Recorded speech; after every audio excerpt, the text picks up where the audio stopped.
함께 나가신 하나님 말씀은 요한복음 7장 14절로 39절까지의 말씀입니다. 오늘 본 말씀은 예수님의 성전 의식과 가르침이라는 제목으로 오늘 주님 말씀 함께 나누길 원합니다. 저희는 지난 시간에 계속적으로 예수님께서 유대 명절인 초막절에 올라가는 문제로 인해서 그 형제들과 대화를 나눴던 장면을 살펴봤습니다. 형제들은 예수님으로 하여금 명절에 올라가서 사람들에게 자신을 드러내라고 그런 권면을 했던 것이죠. 그러나 예수님은 예수님의 때가 아직 이루지 않았기 때문에 내가 아직 올라가지 않는다라는 말씀을 하시고, 그 때가 이루지 않아서 올라가지 않았다라는 표현은 두 가지 의미를 담고 있다고 우리가 살펴봤습니다. 바로 예수님께서 십자가에 돌아가시고 부활하셔서 하나님께로 올라갈 바로 그때, 바로 하나님의 카이로스라고 살펴봤습니다. 하나님의 카이로스는 하나님의 정한 경륜의 때를 말하고 있습니다. 크로노스라고 하는 것은 바로 일반적인 시간이지만 카이로스는 하나님의 때인데 바로 예수님께서는 그 때를 말씀하고 계셨습니다. 그러나 예수님께서는 바로 그 때가 올라갈 때가 아니라고 한 말씀 뒤에 반드시 하나님의 말씀에 순종하는 어떤 순종적 모습을 보였고, 그래서 유대인들이 음모를 가지고 예수님을 죽이려고 하는 그 음모를 파악했기 때문에 바로 동생들이 요청했던 그 요청에 응하지 않고 뒤에 비밀이 올라가는 장면을 저희가 살펴보게 됩니다. 자, 그 이후에 이제 예수님께서는 14절에 이미 명절의 중간이 되어 예수님께서 아직 때가 이르지 않았고 또 유대 당국 사람들이 예수님을 죽이려고 하는 그 음모를 알았음에도 불구하고 갑자기 명절 중간, 즉 초막절 중간에 갑자기 나타나셔서 성전에서 올라가 가르치셨다라고 말씀하고 있습니다. 예수님께서 오늘 이 가르치시는 장면의 핵심에는 무엇이 드러나 있냐면 성전이 나오고 있습니다.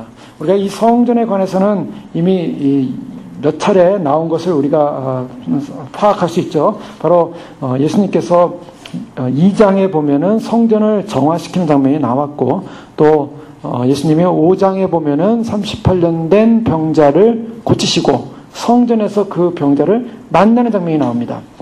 자, 예수님과 이 성전은 뗄 수 없는 굉장히 중요한 내용을 담고 있습니다. 왜냐하면 예수님은 성전 그 자체가 주는 의미를 바로 재해석하고 계셨기 때문입니다. 자, 이스라엘 백성들에게 있어서 굉장히 중요한 신앙의 중심과 모토가 되는 것이 있다면 바로 성전 신앙입니다.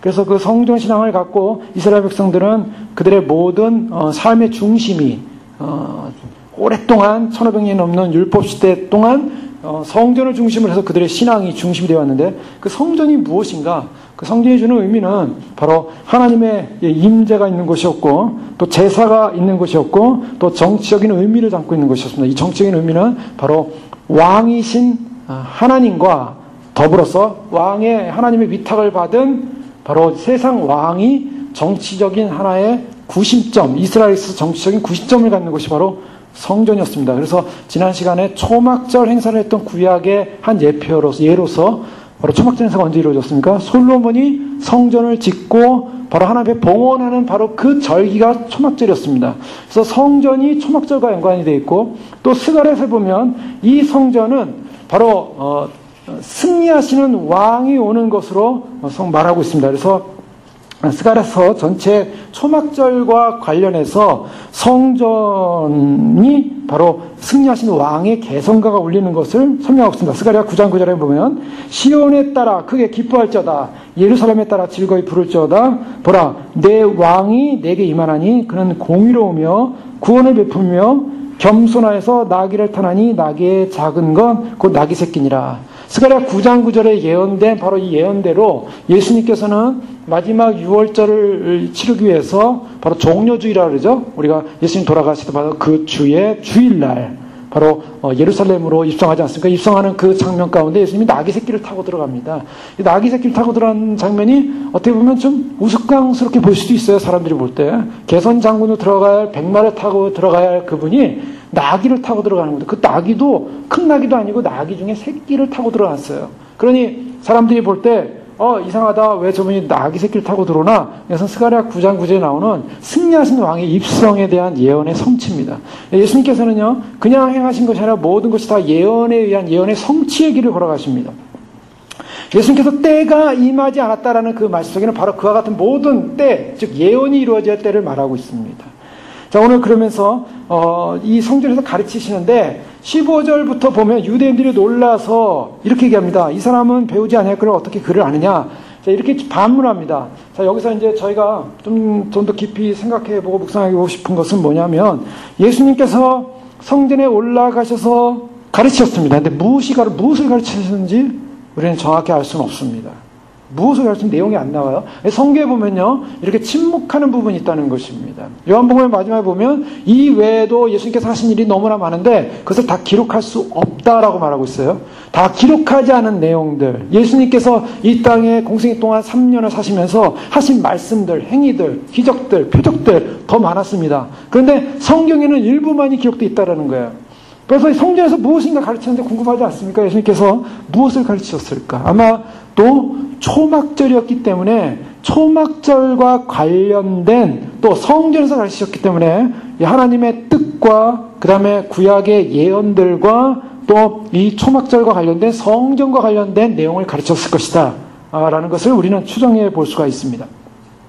그런데요, 그 다음부터 이루어지는 사건은 무엇입니까? 요한복음 7장 전체 통해서 우리가 36절까지 보면은, 지금까지 쭉 내용을 보면은 예수님께서 이 가르침을 하고 난 다음에 나타나는 반응들입니다. 사람들이 나오는데요. 사람들이 어떤 사람들이 나오면 무리들이 나오고요. 예루살렘 사람들이 나오고요. 또 바리새인들이 나오고요. 유대 당국자들이 나오고요. 그리고 많은 사람들이 와서 예수님을 만나는 장면들이 나옵니다. 자, 지금 초막절에 많은 사람들이 그 절기 행사를 위해서 몰려왔습니다. 많은 사람들이 몰려왔는데 그 몰려온 사람들 가운데는 예루살렘 성도 사람들도 있고, 그 다음에 바리새인들이라는 그런 종교 지도자도 있고, 무리들도 있고, 또 그런 사람들이 나타나요. 근데 그런 예수님이 성전에서 가르치시는 그 말씀을 듣고 유대인들이 놀랍습니다. 놀라워요. 놀라워서, 저분은 굉장한 분이시구나. 참으로 정말 하나님이 보낸 하나님의 선지자 내지 우리가 기다리던 메시아가 아닐까라고 그렇게 기대하고 보는 것이 아니라 그들은 삐딱한 마음을 가졌던 것이죠. 이 사람은 배우지 않았거늘 어떻게 글을 아느냐. 뭐 핵심이 아니에요. 지금 본질이 아닙니다. 글을 아느냐 모르느냐가 가르침 핵심이 아니었어요. 나 글 많이 안다. 나 글 많이 아니까 내가 참 유대교 그 아람어를 좀 가르쳐 줄까? 아람어 기역 니은 디귿 리을 따라해 볼까? 뭐 이런 거 가르쳐 준 거 아니에요. 언어를 가르쳐 준 게 아니라 예수님은 미닝, 하나님의 계시와 하나님의 그러한 뜻과 그리고 모든 이 예수님이 오신 이 구속적 목적에 관한 걸 설명해 줬는데 사람들은 말 잘하네, 글을 어떻게 하네, 이거 가지고 평가하고 있더라는 거예요. 이만큼 인간이 표독하고 악하다는 것을 증명하고 있습니다. 자, 그것은 또 무엇을 말하고 있냐면 예수님께서 참 이 땅에 오셨을 때 사람들의 반응이 어땠습니까? 사람들의 반응은 예수님을 환영하지 않았습니다. 요한복음 3장 19절에 우리 요한복음 처음부터 그 부분을 알 수가 있죠. 예수님이 이 땅에 오셨는데 환영받지 못하고 오셨어요.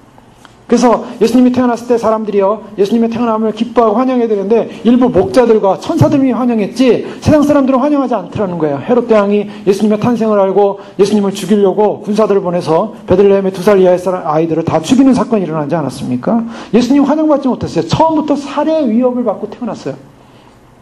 요한복음 3장 19절에 보면 그 정죄는 이것이니 곧 빛이 세상에 왔으되 사람들이 자기 행위가 악함으로 빛보다 어둠을 더 사랑한 것이니라. 빛이 세상에 왔을 때 사람들이 자기 행위가 뭐하다고요? 악함으로. 빛보다 어둠을 더 사랑했기 때문에 빛을 거절했다는 거예요. 이건 놀라운 사건입니다. 어둠이 감히 빛을 거절할 수 있다는 거예요. 어둠은 빛에 대해서 대항할 수 없는 존재입니다. 어둠이라는 것은 빛이 오면 어둠은 떠나가게 돼 있어요. 그렇지 않습니까? 라이트라는 거, 빛이 딱 오면은 어둠은 떠나갑니다. 그런데 어둠이 감히 빛을 저항하고 있어요. 이것은 저항할 수 없는 존재가 저항하고 있다는 걸 보여주고 있어요. 그런데요, 그 어둠이 무엇이었습니까? 세상이라는 것입니다. 그래서 지난 시간에 저희는 세상에 관한 정의를 다시 한번 생각했습니다. 여러분은 언젠가부터 모르게 우리 기독교가, 우리 신앙인들이 이 땅을 살면서 세상이라는 이 세상과 너무 친해져 있고 너무나 익숙해져 있습니다. 그래서 언젠가부터 교회 생활하고 신앙생활 하지만은 세상이라는 것이 우리에게 거부감을 주거나 세상이 우리를 향하여 공격을 하거나 미워하거나 세상과 적대관계가 아니라 세상과 친밀관계가 됐어요. 그래서 좀 더 교회들이 하는 일이 뭡니까? 세상과 더 친해보자.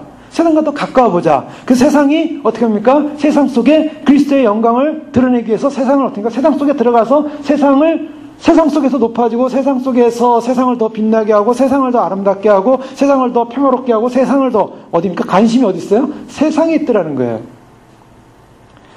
근데 그 세상이라는 존재 자체가 갖는 건 뭡니까? 세상이라는 존재 자체는 그렇게 친화적이지 않다는 것입니다. 기독교에 대해서. 여러분, 사람들이요, 교회가 세상과 친밀해지려고 하면 세상을 좋아합니다. 환영합니다. 열심히 환영해요.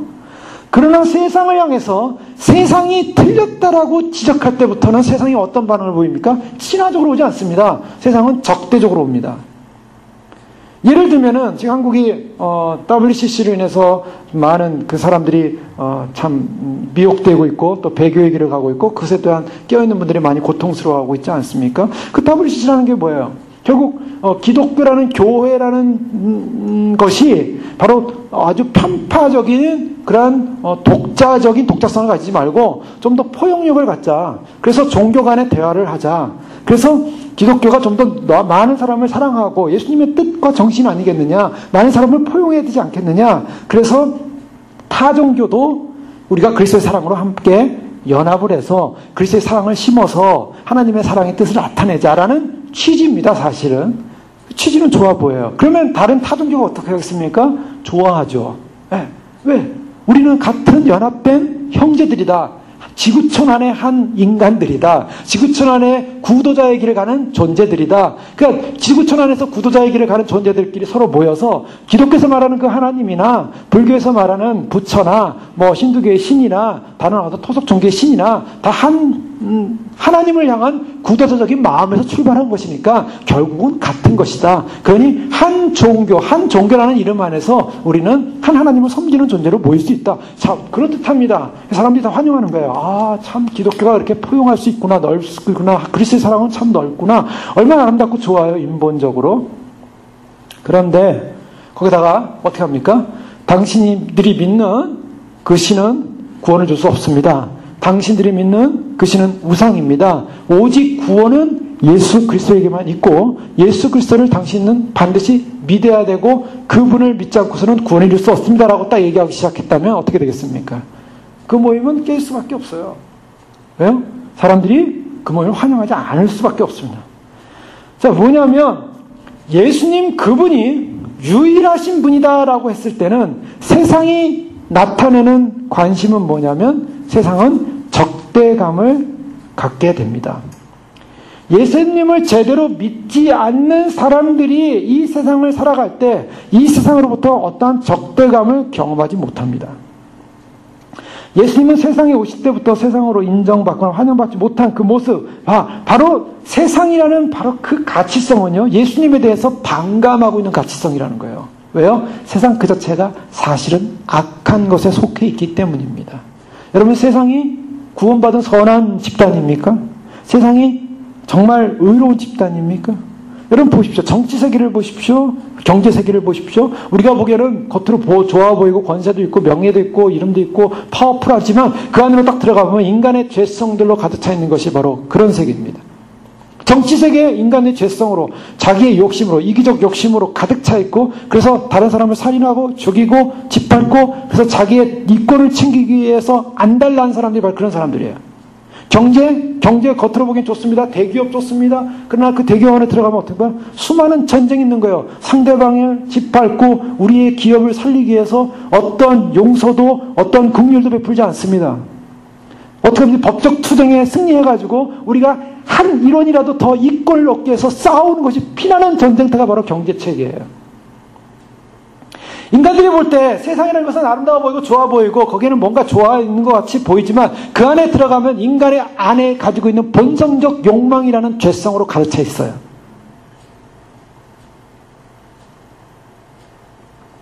예수님을 믿는 사람들이 갖는 것은 이 세상이 어떻게 반응해야 되냐면 이 세상이 우리 예수 믿는 사람들을 향해서 사실은 반감을 가져야 돼요. 그것이 바로 예수님을 제대로 믿고 제대로 가는 길입니다. 제대로 말씀을 선포할 때 말씀이 제대로 선포되어지고 말씀이 제대로 나타날 때 사람들이 나타나는 반응은 반감이라는 거예요. 여러분, 주님의 오심의 소식도 마찬가지 아니겠습니까? 주변에 있는 가족들이나 주변에 아는 분들에게 예수님 오심의 소식을 진리를 진리대로 전하는데 사람들이 나타나는 반응은 무엇입니까? 불편한 마음이에요. 어색한 마음이에요. 친한 경우에는 그 정도 표현하겠죠. 그러나 모르는 사람은 어떻게 하겠습니까? 반감의 마음을 갖겠죠. 반대적인 마음을 갖겠죠. 조소의 마음을 갖겠죠. 비난의 마음을 갖겠죠. 자, 왜 그렇습니까? 자, 예수님이라는 그분으로 들어가면 사람들의 마음은 달라진다는 거예요. 정말 예수 그리스도가 유일한 생명이고 예수님이 유일한 길이고 예수님이 유일한 목적이라면 사람들은 환영합니다. 그러나 예수 그리스도가 유일한 모든 것이 아닐 때는 사람들은 반감을 갖는 거예요. 그것이 세상입니다. 우리는 여기서 분명히 알 수 있습니다. 기준점입니다. 항상 기준점이 뭐냐면 예수 그리스도예요. 예수 그리스도에게 속한 사람은 세상으로부터 좋은 대우를 받지 못한다는 것이 성경의 정의입니다. 요한복음 15장 18절 말씀부터 25절까지 보면 예수님이 이렇게 말씀하셨어요. 제자들에게 세상이 너희를 미워하면 너희보다 먼저 나를 미워한 줄 알라. 너희가 세상에 속하였으면 세상이 자기의 것을 사랑할 것이나 지난번에 살펴봤죠. 세상이 자기의 것, 세상에 속했으면 세상이 사랑한대요.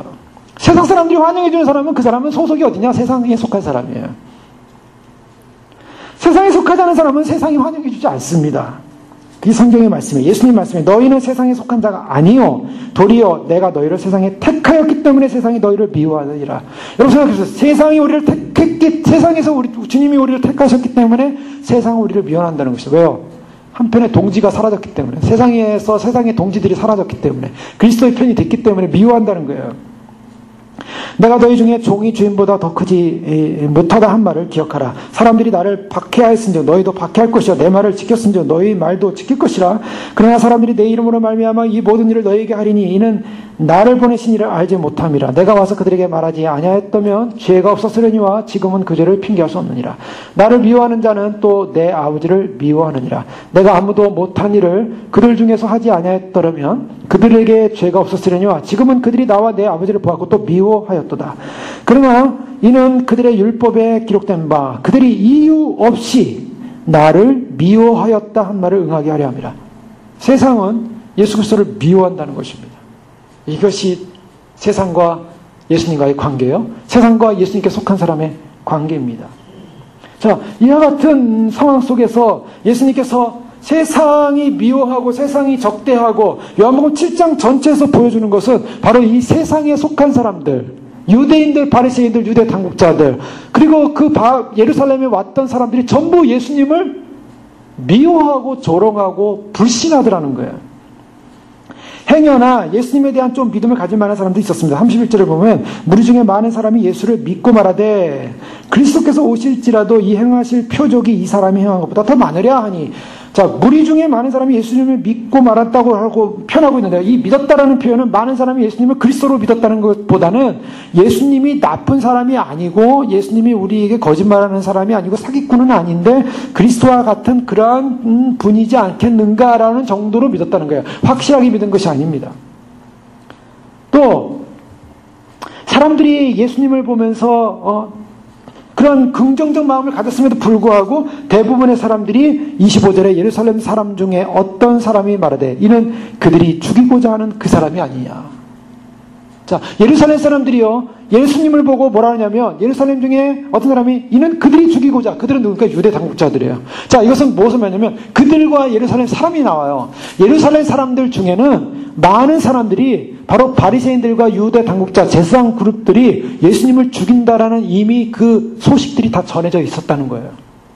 그래서 사람들이요 예수님에 대해서 말하는 걸 두려워해요. 13절에 보십시오. 그러나 유대인들을 두려워함으로 드러나게 그에 대해 말하는 자가 없더라. 왜요? 유대인들이 즉 바리새인과 제사장 그룹들이 예수님을 죽이기로 결정했기 때문에 예루살렘에 이미 다 퍼져 있었어요. 그 소문이. 그래서 왜 예수님이 어디 있느냐 11절에 보면 명절 중에 유대인들이 예수를 찾는 장면이 나요. 왜요? 예수님을 죽이려고. 지금 이 초막절은 예수님이 돌아가신 6월절 전 6개월 전쯤입니다. 앞으로 6개월 후면 예수님이 돌아가세요. 그런데요 6개월 전쯤에 이미 이 예루살렘의 당국자들은 예수님을 죽이기 위해서 모략하고 있었다는 거예요. 그런데 예수님께서는 그 사실을 알고 있어요. 그 사실을 알고 있었기 때문에 예수님은 지금 예루살렘으로 안 들어오고 1년 동안을 갈릴리에 생활하십니다. 갈릴리에 생활하시는데 갈릴리 지방에 생활할 때도 갈릴리 사람들이 예수님에 대해서 반발하고 예수님에 대해서 거절하고 예수님을 심지어는 벼랑 끝으로 데려가서 떨어뜨리려고 하는, 예수님을 죽이려고 하는 장면을 우리가 살펴봤죠. 갈릴리 사역이에요. 세례 요한이 죽었을 때 사람들이 예수님을 어떻게 하냐면 예수님을 죽이려고 했어요. 그래서 예수님께서 유대를 떠나서 갈릴리로 가십니다. 그래서 참 힘들고 불편했던 것은요, 예수님께서 갈릴리 지역에 생각하니까 유대 예루살렘 지역에 있는 사람들이 괴로운 거예요. 왜 괴로운가? 그가 과연 선지자라면 왜 갈릴리에 생각하냐는 거예요.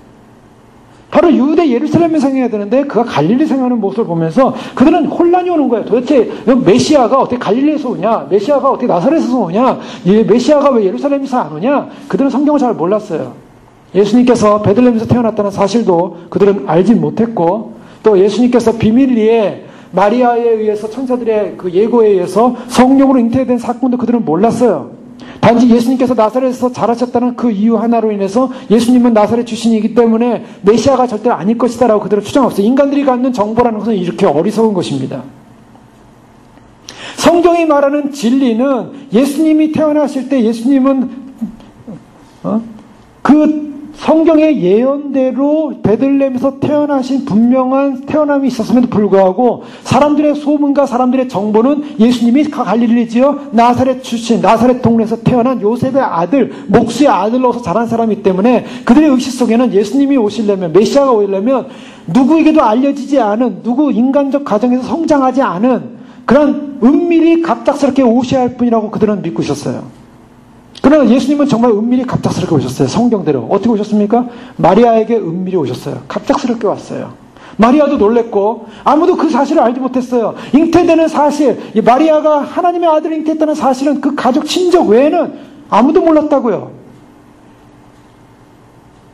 자, 성경은 무엇을 말하고 있냐면 인간들이 갖고 있는 예수님에 대한 판단과 지력이라는 것이 얼마나 어리석고 부족한 것인가를 보여주고 있고, 성경을 알지 못하기 때문에 그들은 결국 예수님에 대해서 불신하는 존재들이 됐다. 세상의 존재가 됐다. 여러분 마찬가지입니다. 주님 오실 때도요, 주의 말씀을 제대로 말씀대로 알지 못하면 사람들이 들리는 풍문들, 소문들, 사람들이 말하는 이야기들, 그것이 진리가 아니에요.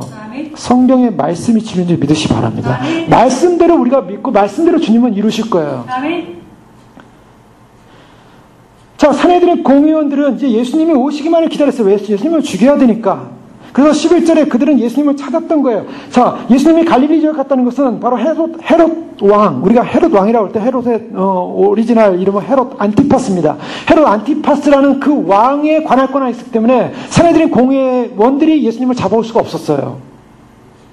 그래서 예수님이 이제 초막절에 나타나시면 예수님을 잡아서 죽일 수 있는 기회를 잡고 있었던 거예요. 예수님은 그걸 알고 있었고, 그래서 동생들에게 너네가 먼저 가라, 내 때가 이르지 않았다라고 말하고 있었던 거예요. 정치적인 그런 위협을 느끼고 있었지만, 그러나 하나님의 권능과 전능한 힘이 있었기 때문에 예수님은 그 초막절에도 돌아가시지 않을 거라는 걸 알고 있었고, 예수님은 명절 중간에 성전에서 사람들 앞에 서서 가르치기 시작했던 것이죠. 예수님이 그때 돌아가시는가? 돌아가지 않았어요. 왜냐하면 사람들이 이제 예수님을 죽이려고 사람들도 보내고 하지만, 보라 26절에 보면 드러나게 말하되 그들이 아무 말도 아니하는도다. 당국자들은 이 사람을 참으로 그리스도인 줄 알았더냐. 자, 이제 당국자들이 죽이려고 했는데 예수님이 성전에서 대놓고 가르치는데 사람들을 보내서 죽이고자 사람들을 파송했는데 사람들이 잡아오지 못했어요. 예수님이. 그러니까 사람들이 어떤 소문이 들었냐면, 저 유대 당국자들도 예수님을 이제 진짜 선지자로 보나 보다, 진짜 메시아로 보나 보다, 못 잡는 거 보니까, 이런 소문이 퍼지기 시작했어요. 그러니까 이 사람들이 너무 마음이 괴로운 거예요. 그래서 그런 소문을 듣고 32절에 예수에 대하여 무리가 수군거리는 것이 바리새인들에게 들린지라. 예수님은 진짜 그리스도인고 그 그리스도가 온다 할지라도 이와 같은 표적을 행할 수 있겠느냐, 이런 수군거림이 있었고, 많은 사람이 믿기 시작하는 그런 동요가 일어났고, 또 심지어는 예수님을 죽이려고 했던 바리새인과 제사장 그룹을 향해서 그들도 예수님을 이제 인정하나 보다 라는 그런 26절에 그리스도로 믿나 보다, 이런 소문이 퍼지는 걸 보니까 32절에 예수에 대해 우리가 수군거리는 것을 바리새인들에게 들린지라 대제사장들과 바리새인들이 그를 잡으려고 아랫사람을 보내는 사건이 또 벌어져요. 자, 이거 7장에는 이러한 장면들이 벌어지고 있습니다. 예수님이 세상에 동생들이 드러내소서라고 말하고 있지만 세상은 예수님을 향하여 그렇게 호락호락 예수님을 받아들이지 않습니다. 여러분, 여기서 우리가 분명히 인식해야 될 것은 우리가 말씀의 진리대로 살아간다면 세상 사람들이 그것을 인정하지 않고 세상 사람들이 오히려 그걸 대적하고 진리를 외침에도, 진리를 말함에도 세상 사람들이 인식하지 않더라도 거기서 위축되거나 거기서 마음이 마음이 힘들어지면 안 되는 부분을 말하고 있어요. 예수님도요, 이런 상황을 다 인식했고 이해했고 그것을 우리가 알았기 때문에 오히려 더 담대하게 나갈 수 있었습니다. 왜 그런가? 사람들이 예수님을 잡아 죽이려고 했어도 죽일 수 없었어요. 왜요? 하나님의 계획과 뜻과 경륜에 의해서 예수님은 걸어가셔야만 했기 때문에 우리가 주님 오시기까지 주님 오심을 믿고 우리가 담대히 나아갈 때 그것은 세상 어떤 존재들도 심지어는 사단마저도 우리를 공격하거나 우리를 참으로 주의 오심의 길을 예비하는 것을 방해하지 못할 줄 믿습니다. 그런 믿음으로 우리가 나아가는 것이죠. 자, 예수님을 사람들은 그런 여러 가지 그 정치적인 반란자 내지 협착군, 예수님이 행하는 표적과 기사들은 사실은 자신의 의도를 숨기려고 연막 작전을 하는 그러한 모습으로 사실은 위장한 협착군이다, 이렇게 소문을 퍼뜨리고 있었어요. 그래서 예수님을 죽이려고 했고, 탈무드의 초기 전통에 의하면 예수님이 이스라엘을 방황하게 한 사기꾼이었기 때문에 유월절 전에 처형당했다, 이렇게 탈무드에서는 적고 있어요. 자, 왜냐하면 당시의 사람들이 예수님을 모략했다는 거죠. 그래서 모략해서 예수님을 죽이려고 하는 그런 분위기, 무드를 만들었어요. 그런 협작꾼이다, 그런 사기꾼이다, 그런 이스라엘을 혼란케 하는 자다, 이스라엘을 분열시키는 자다, 이렇게 이제 예수님을 몰아갔던 거예요. 그래서 예수님께서는 그와 같은 사실을 알면도 불구하고 성전에 서서 담대하게 외치기 시작하십니다. 그런데요, 이 성전은 이미 살펴봤던 것처럼 14절에 성전의 얘기가 나올 뿐만 아니라 또 28절에 또 성전의 이야기가 나오죠. 28절에 보면 예수께서 성전에서 가르치시며 외쳐 이르시되, 예수님께서 성전에 있습니다. 37절 말씀에 명절 끝날 곧 큰 날에 예수께서 서서 외쳐 이르시되, 이것이 다 어디서 이루어지면 성전에서 이루어진 사건이에요. 그래서 무엇을 가르치셨을까? 자, 유대교의 핵심 사상에는 이 성전 사상이 있다고 살펴봤죠. 근데요, 이 성전을 주관하는 힘은 누구에 있어? 왕에게 있었고, 결국 정치적으로 왕인데, 이 성전의 주인이 누구냐? 사실은 제사장 그룹도 아니고, 사실은 하나님께서 어떤 의미에서는 이 하나님이 위탁한 왕권자에게 성전의 정치적 힘을 줍니다. 그래서 이 성전은 제왕 이데올로기라고 하는데요. 즉, 의도적으로 예수님께서 성전에서 지금 나타나셔서 가르쳤다라는 이 성전에서 가르치는 사건은 뭐냐면, 예수님 자신이 왕이시다, 진정한 메시아다라는 걸 지금 선언하고 있는 것입니다. 그래서 성전에서 가르침으로 말미암아 진정한 왕을 설파할 뿐 아니라 또한 앞으로 일어날, 성전에서 무엇이 일어났습니까? 성전에서는 제사가 일어났죠. 그래서 희생 제사를 통해서 죄 사함을 받는 사건이 일어났는데, 앞으로는 이런 희생 제사를 통하지 않는 진정한, 우리가 히브리서 살펴본 것처럼 단 한 번의 제사를 통한 참된 제사의식이 회복될 것이라는 걸 가르쳤다는 것이죠. 제의가 회복된다는 것은 무엇을 말하고 있습니까? 자, 여기서 굉장히 중요한 의미를 갖고 있습니다. 예수님께서 십자가에 돌아가심으로 6월절 어린 양으로 돌아가셨어요. 희생 제물이 돌아가셨어요. 그럼 무엇을 말합니까? 성전의 기능이 뭡니까? 희생 제물을 통해서 죄를 사하는 것인데요. 예수님께서 성전에서 돌아가시지 않고 바로 예루살렘 밖 십자가에서 돌아가셨는데 어린 양으로 돌아가셨어요. 그래서 희생 제사를 드림으로 말미암아 6월절 희생 제물이 됨으로 말미암아 속죄를 이셨다고요. 성전에서가 아니라 바깥에서. 그럼 무엇을 말합니까? 성전의 기능이 이제 사라진다는 겁니다.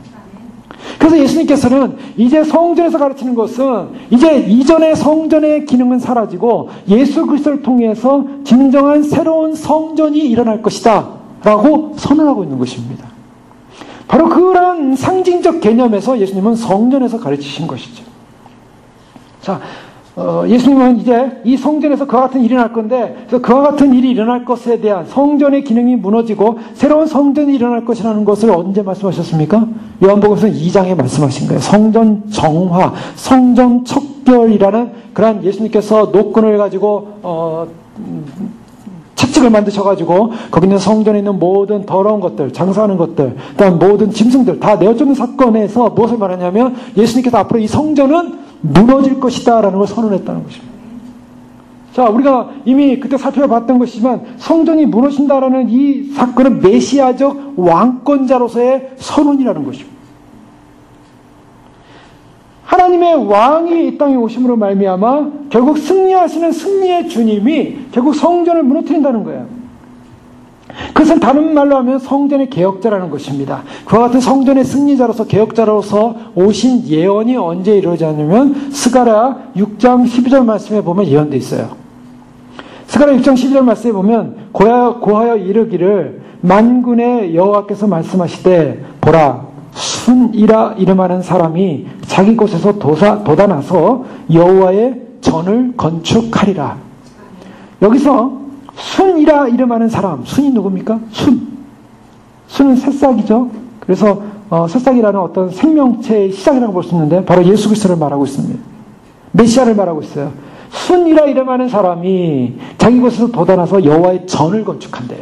예수님께서 성전 찾기를 한 다음에 바리새인들이 제사장들이 와서 너가 무슨 권세로 그와 같은 일을 하느냐, 이와 같은 일을 하느냐, 그 권세 앞에 눌렸어요. 그리고 무슨 권세로 일을 하느냐 그랬더니 예수님이 뭐라고 말씀하셨습니까? 성전을 헐라 사흘 만에 다시 일으키리라. 이 말씀하셨어요. 도대체 무슨 말인지 모르는 거예요.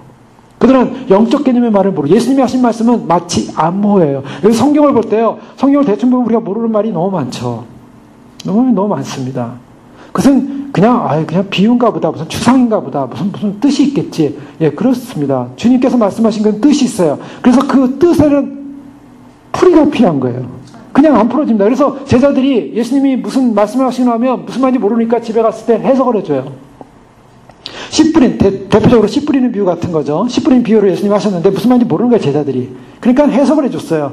예수님의 말씀은요, 암호화가 돼 있어요.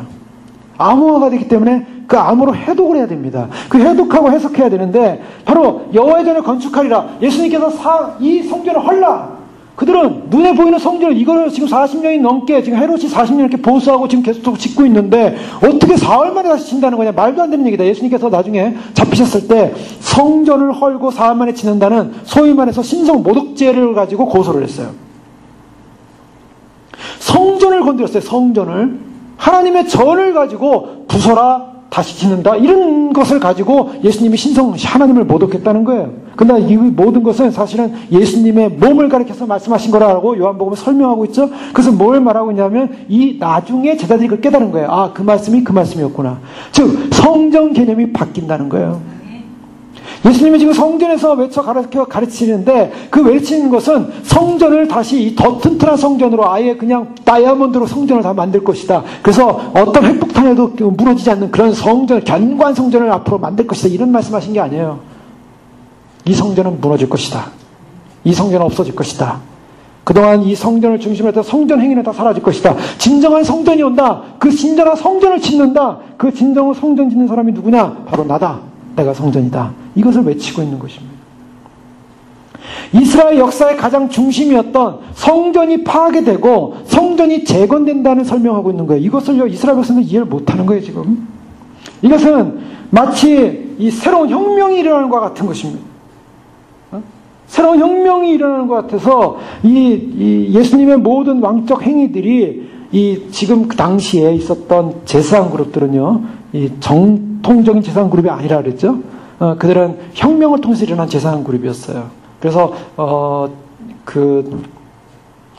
시리아의 왕이었던 안티오쿠스 에피파네스라는 그 사람이 이 예루살렘을 점령하고 있을 당시에 굉장히 악독한 짓을 행했죠. 악하게 행하고 예루살렘에 완전히 우상으로 가득 차게 했고, 그래서 그것에 대항했던 마카비 왕조 마티디아라는 사람이 그 아들들과 함께 피신했다가 산으로 피신했다가 나중에 공격하고 전쟁을 치러서 그 안티오쿠스 에피파네스를 갖다 내쫓습니다. 그리고 예루살렘 성전을 회복을 해요. 그래서 예루살렘 성전을 회복해가지고 예루살렘 성전에 다시 옛 제사 제도를 일으키면서 마카비 왕조라는 것이 시작이 됐죠. 그 마카비 왕조가 시작되고 맨 마지막에 가다가 다시 새로운 반란, 즉 로마 정부를 그 뒤에 업은 그런 반란이 일어남으로 말미암아 그 반란자들의 가문이 이어온 곳이 바로 헤롯 왕이고, 또 그 가문에 이은 바리새인과 제사장들의 그룹들이 지금 이 제의를 담당하고 있었어요. 그래서 그 제의를 정통적인 이스라엘의 왕가와 전통적인 이상한 이스라엘의 레이지파의 그런 제사장 그룹이 아니었기 때문에 소위 말해서 에센파라는 이 경건주의파는 우리는 성전에서 제사 드리지 않겠다. 그래서 광야로 가버렸고, 그러나 바리새인들은 거기에 야합을 해서 그런 로마 정부가 야합을 해서 바로 그 성전을 지키고 있어요. 어쨌든 그런 상황이었어요. 근데 예수님께서 이 성전의 문제가 성전을 헐라, 내가 다시 짓겠다. 이 무슨 말이냐면 지금에 있는 이 성전을 주도하고 있는 이 제의를 주도하고 있는 제사장 그룹들에 대한 도전으로 봤던 거예요. 그래서 마치 마카비 왕조가 다시 일어날 것처럼 새로운 제2의 혁명 세력이 나타날 것이다. 그래서 예수님을 죽이려고 하는 거예요, 사실은. 여기 종교적인 알력이 있는 것입니다. 그래서 예수님을 따르는 무리들이 자기들을 몰아내고 성전을 장악한 다음에 자기들이 이제 그런 성전에서의 그런 특권과 그런 바리새적 은혜와 그 다음에 여러 가지 제의적 특권을 못 느끼거든요. 정치적인 그런 이슈가 그들 안에 있었기 때문에 예수님을 미워했고 예수님을 따르는 백성들, 사람들에 대해서 그들은 경계했고 자기들이 사람들에게 신망을 잇는 것을 두려워했던 거예요. 그런데 예수님께서는 계속적으로 성전이 무너질 것에 대한 그런 암호를 심어놓습니다. 수수께끼 같은 얘기를 해요. 바로 그것이 뭐였습니까? 무화과나무를 저주한 장면이 나타났고요. 무화과나무를 저주했다는 것은 바로 이스라엘을 저주한 것입니다. 또 마가복음 11장에 보면 내가 진실로 이르노니 마가복음 11장이나 11장 23절이나 마태복음 21장 21절에 내가 진실로 이르노니 누구든지 이 산더러 들려 바다에 던져라며 그 말하는 것이 이루어질 줄을 믿고 마음에 의심하지 않으면 그대로 되리라. 이게 무슨 말이냐면 이 산더러, 이것은 바로 성전산을 말한다 그랬죠. 템플 마운틴. 예수님께서 성전산을 바라보면서 예루살렘 성전 있는 그 산, 예루살렘을 바라보면서 이 산을 바다에 던져질 것이다. 이 성전이 무너질 것이라는 얘기를 한 거예요. 그것이 다 암호예요. 예수님께서 앞으로 이 성전들은 무너질 것이고 진정한 예수 그리스도를 통한 구원의 성전이 이루어질 것이라는 것을 지금 예언하고 말씀하고 있는데 이 사람들이 이것을 해석을 할 수 없었던 거죠. 자, 앞으로 포로 생활부터 예루살렘이 회복되고 새롭게 재성전이 일어날 것이다. 자, 이 재성전이 일어난다는 것을 어떻게 예언하고 있냐면 스가랴에서 보면 그와 같은 예언들이 다 나타나고 있어요. 스가랴 4장 6절 7절에 보면 이런 예언이 나오고 있습니다. 그가 내게 일러 가로되 여호와께서 수룹바벨에게 하신 말씀이 이러하니라. 만군의 여호와께서 말씀하시되 이는 힘으로 되지 않냐며 능으로 되지 않냐고 오직 나의 신으로 되느니라. 자, 이 사람들 요것만 딱 띄워가지고 또 많이 이용하죠. 참 우리가 성경을 너무나 오해를 하고요. 사람들이 자기를 위해서 이용하는 것이 너무 많아요. 이는 힘으로 되지 않고 능으로 되냐 나의 신으로 된다. 그러니까 그냥 무슨 힘, 무슨 능, 도대체 뭐가 된다는 거예요? 하나님의 신, 하나님의 힘을, 하나님의 성령을 입어서 내가 원하는 거 차지하고 쟁취하고 내 힘으로 내 능력을 안 되니까 하나님이 도와주셔서 하나님이 도와주셔서 하나님을 지원군으로 삼아가지고 자기의 목적과 뜻을 이루는데 이런 말씀 사용하는데 이것은 그게 아니라 하나님의 성령에 의해서 예수님의 부활을 통해 새로운 성전이 일어난다는 거예요. 아멘. 스가랴 4장 7절에 그 다음 말씀이에요. 큰 산아 내가 무엇이냐 내가 수브룹바벨 앞에서 평지가 되리라. 여기서 이 예언을 하는 걸 보세요. 산이 평지가 된대요. 예수님께서 이 산을 들어 바다에 던져도 그대로 되리라. 하나님께서 앞으로 큰 산아 내가 무엇이냐 내가 수룹바벨 앞에서 평지가 되리라. 그가 머릿돌을 내어놓을 때 무리가 외치기를 은총이 그에게 있을지어다 하리라 하셨고, 자, 주님께서 이사야 40장 4절에 이런 말씀하십니다. 골짜기마다 도도해지며 산마다 작은 산마다 낮아지며 고르지 않은 것이 평탄케 되며 험한 것이 평지가 될 것이라. 자, 산들이 지금 낮아진다는 거예요. 고르지 않은 것이 평탄하게 된다는 거예요. 자, 골짜기마다 도다해진다는 거예요. 이게 무슨 말씀입니까? 기적이 일어나는 거, 어떤 기적이 일어나요? 골짜기 같은 곳이 돋아져서 평지가 되고, 저 산들이 깎아져서 평지가 되고, 고르지 않은 땅들이 아주 고른 평지가 되고, 자, 여호와의 길, 바로 하나님의 길, 왕에 오는 그 길이 예비된다는 거예요. 지금 이 산지가 무너지고, 이 성전이 무너지고, 뭐가 온다고요? 진정한 왕, 진정한 제의를 이루시는, 제사를 이루시는 희생양으로 오신 예수님께서 진정한 메시아로서 오셔가지고 새로운 성전을 일으킬 것이라는 예언의 말씀이에요. 아멘.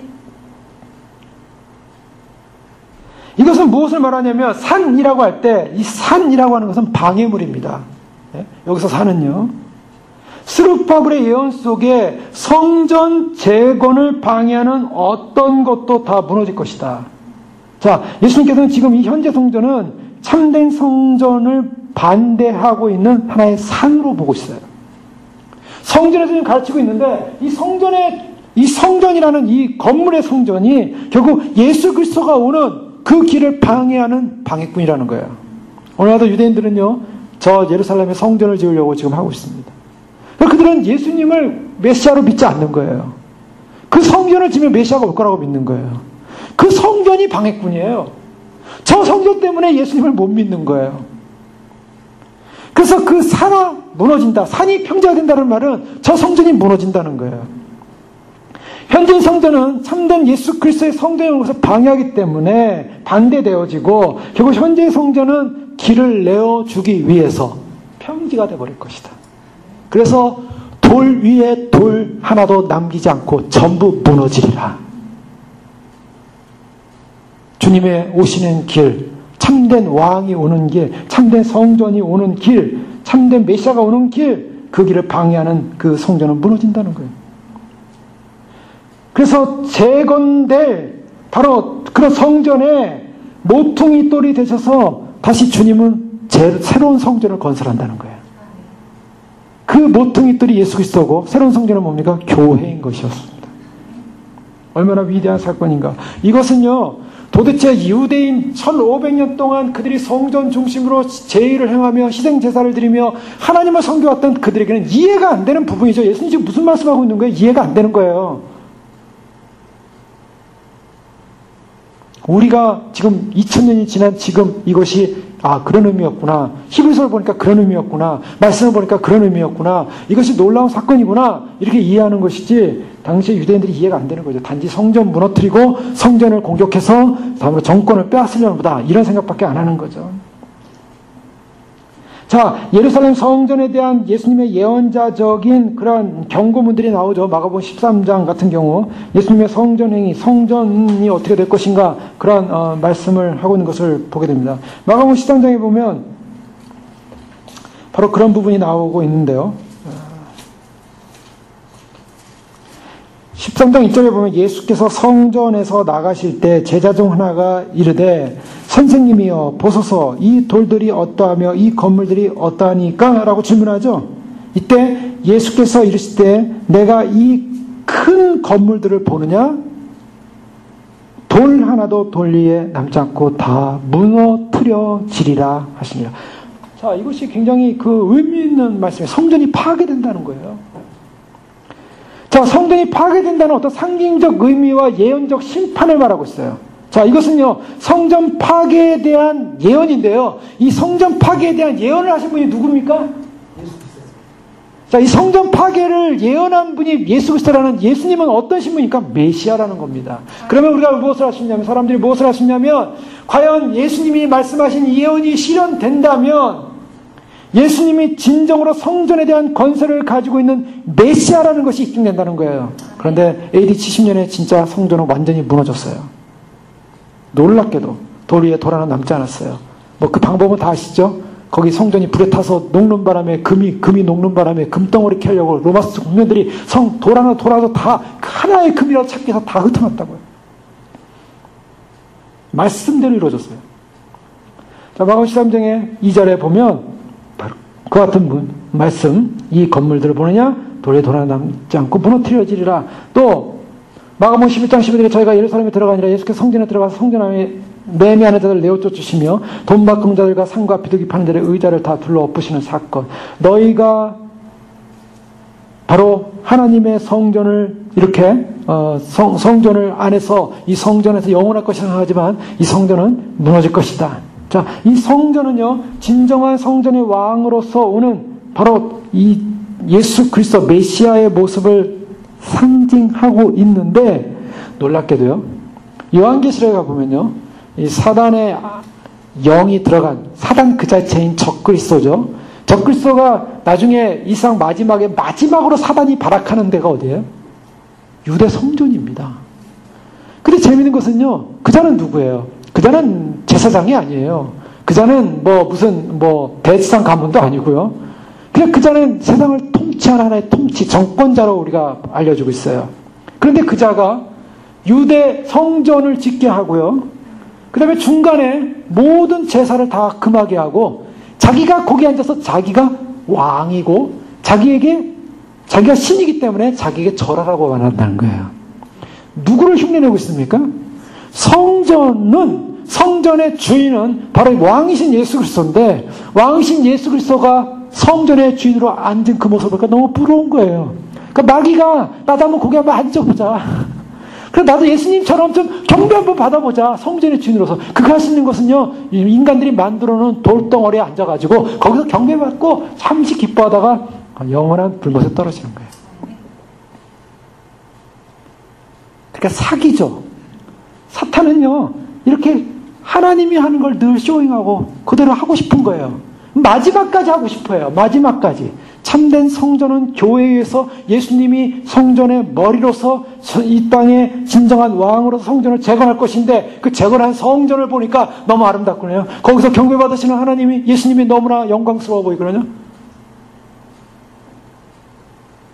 다니엘서에 다 예언되어 있지 않습니까? 다니엘서 12장 11절에 매일 드리는 제사를 폐하여 멸망할 가증한 것을 세울 때에는 1290일 지날 때요, 60일에 후에 기름받은 부자가 끊어져 없어질 것이요, 장차 한 왕이 백성에게 와서 그 성읍과 성소를 무너뜨리려니와 그의 마지막은 홍수에 휩쓸림 같을 것이요, 또 끝까지 전쟁이 있으니 황폐한 것이 작정되었느니라.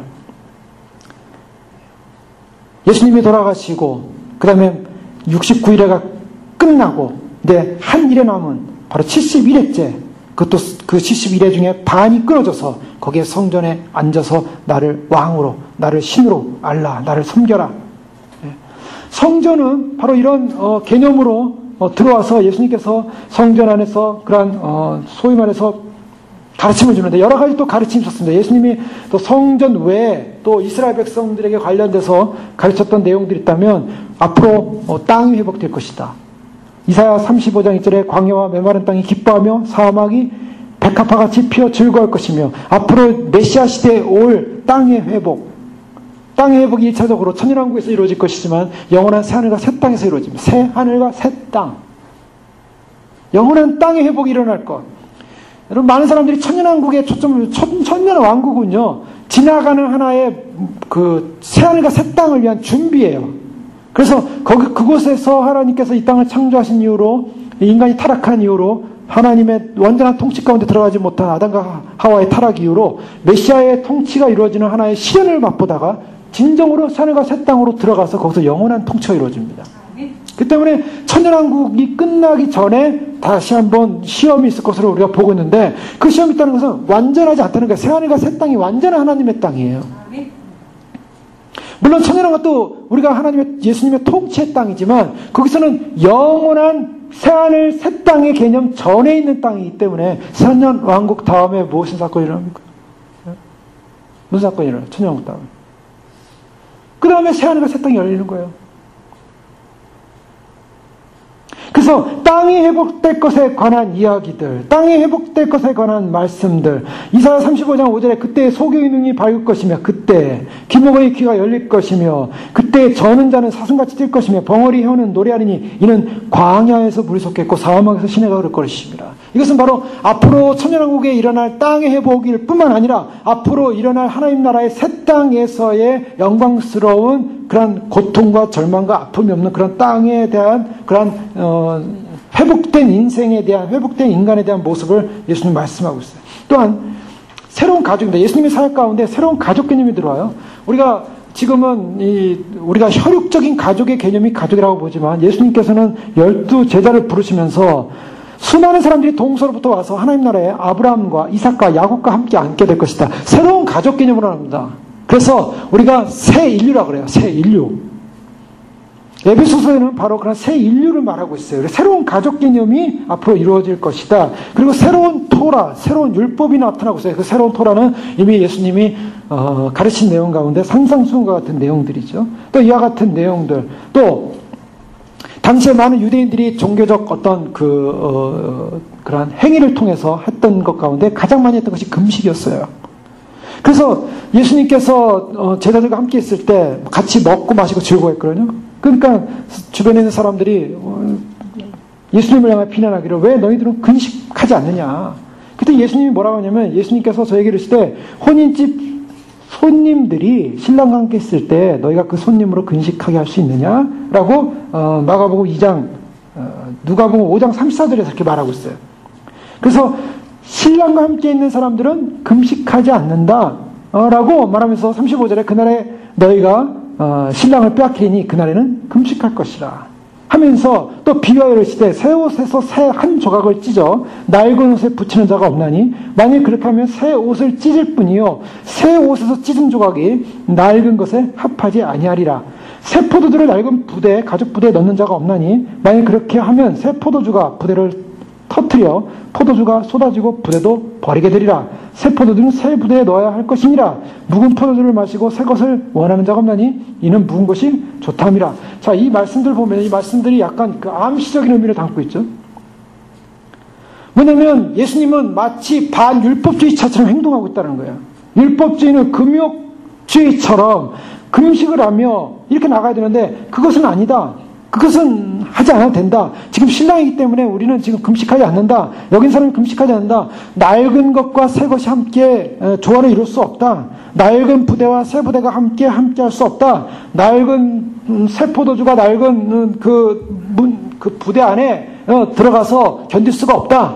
뭐 이런 말씀을 지금 하고 계신 거예요. 자, 이것은 뭐냐면 금식의 시대가 아니라 잔치의 시대가 되었다. 이건 종말론적인 선언이에요. 이건 종말론적 선언하면서 예수님께서 무엇을 가르치냐면 이스라엘에 지금 종말론적인 사건이 일어나고 있다. 종말론적인 사건은 뭐냐면 회복의 사건이 일어나고 있다는 거예요. 자, 스가랴 8장 19절에 이렇게 말씀하고 있습니다. 스가랴서는요 바로 이런 성전의 회복과 그다음에 왕의 승리하심과 또 앞으로 일어날 이스라엘 백성들의 그러한 회복된 나라에 대한 그러한 예언들로 차 있는데요. 8장 19절에 보면 만군의 여호와가 말하노라 4월의 금식과 5월의 금식과 7월의 금식과 10월의 금식이 변하여 유다 족속에게 기쁨과 즐거움과 희락의 절기가 되리니 오직 너희는 진실과 화평을 사랑할지니라. 자, 지금 뭐라고 할까? 금식이 어떻게 된다고요? 금식이 변한다는 거예요. 지금 혼인잔치가 벌어지고 있는데 지금 혼인집 손님들이 함께하고 있는데 그 사람들이 지금 얼굴 시무룩하게 하고 금식할 수 있느냐? 그렇지 않다는 거예요. 이게 뭐냐면 지금 잔치가 진행되고 있다. 예수님께서 오심으로 말미암아 종말의 시대가 도래했다라는 걸 말하고 있어요. 그 예수님과 함께하고 있는 사람은 이미 종말의 시간 안에 들어와 있다는 것입니다. 그리고 예수님과 함께하고 있는 사람들은요 그 종말의 시간 안에서 예수님과 함께 기뻐한다. 자, 보십시오. 그것이 어떤 것인가? 자, 기뻐할 때는 어떤 게 기뻐하는가? 이것은 무엇을 말하냐면 굉장히 중요한 의미를 담고 있어요. 뭐냐면 이스라엘 백성들이 죄악 가운데, 애굽처럼 죄악 가운데 바벨론의 포로로 잡혀있다가 꿈꾼 게 뭡니까? 다시 예루살렘으로 돌아가는 거예요. 귀환이라고 합니다. 그거를. 자, 귀환할 때 그들이 어땠어요? 기뻐하고 즐거워하고 해방된 기쁨을 누리는 거예요. 예수님이 왔다라는 것은 뭘 말하냐면 지금은 우리가 감옥에 있는 포로 생활하는 포로 생활이 아니라 예수 그리스도를 통해서 해방이 이루어지고 있다라는 선언이 일어나고 있다는 것입니다. 포로 생활이 끝나고 우리의 신랑이 왔다. 신랑이 곧 오신다. 금식이 아니라 잔치를 통해서 예수님을 맞이하는 그 기쁨을 말하고 있어요. 그래서 예수님께서 혼인잔치에 시무룩한 얼굴을 하지 않는다. 여러분, 어린 양 혼인잔치가 이제 종말론적으로 올 것입니다. 물론 우리가 이 개념을 바로 이해할 수 있죠. 예수님께서 오신 당시에 종말론이 시작했고 하나님 나라가 임하기 시작했고 천국이 임하기 시작했고 그러나 이 임하는 것이 완성을 이루지 못하고 있어요. 그래서 완성을 이루지 못하는 것 종말론적으로 미래에 올 것이지만 올 완성될 그런 종말론의 축복이 예수님 안에 들어와 있다고요. 천국이 지금 들어와 있다고요. 그래서 사람들이 많이 그런 얘기를 해요. 예배를 드릴 때 하나님 나라가 여기 임하고 있습니다. 임했습니다. 맞는 말씀입니다. 현대성이에요. 거기서만 끝나면 안 돼요. 그 반쪽이에요. 반쪽. 하나님 나라가 여기 임하고 있습니다. 우리 예배 가운데 임하고 있습니다. 하나님 나라가 이곳에 임하고 있습니다. 바로 믿는 성도들에게, 믿는 회중에게, 믿는 백성들에게 예배를 드리고 찬양을 하는 그곳에 하나님 나라가 임재하고 있어요. 그 임재는 기쁨. 근데 그 기쁨이 어디로 가야 돼요? 종말론적으로 주님 오시는 날 기쁨이 현상으로 드러나는 거예요.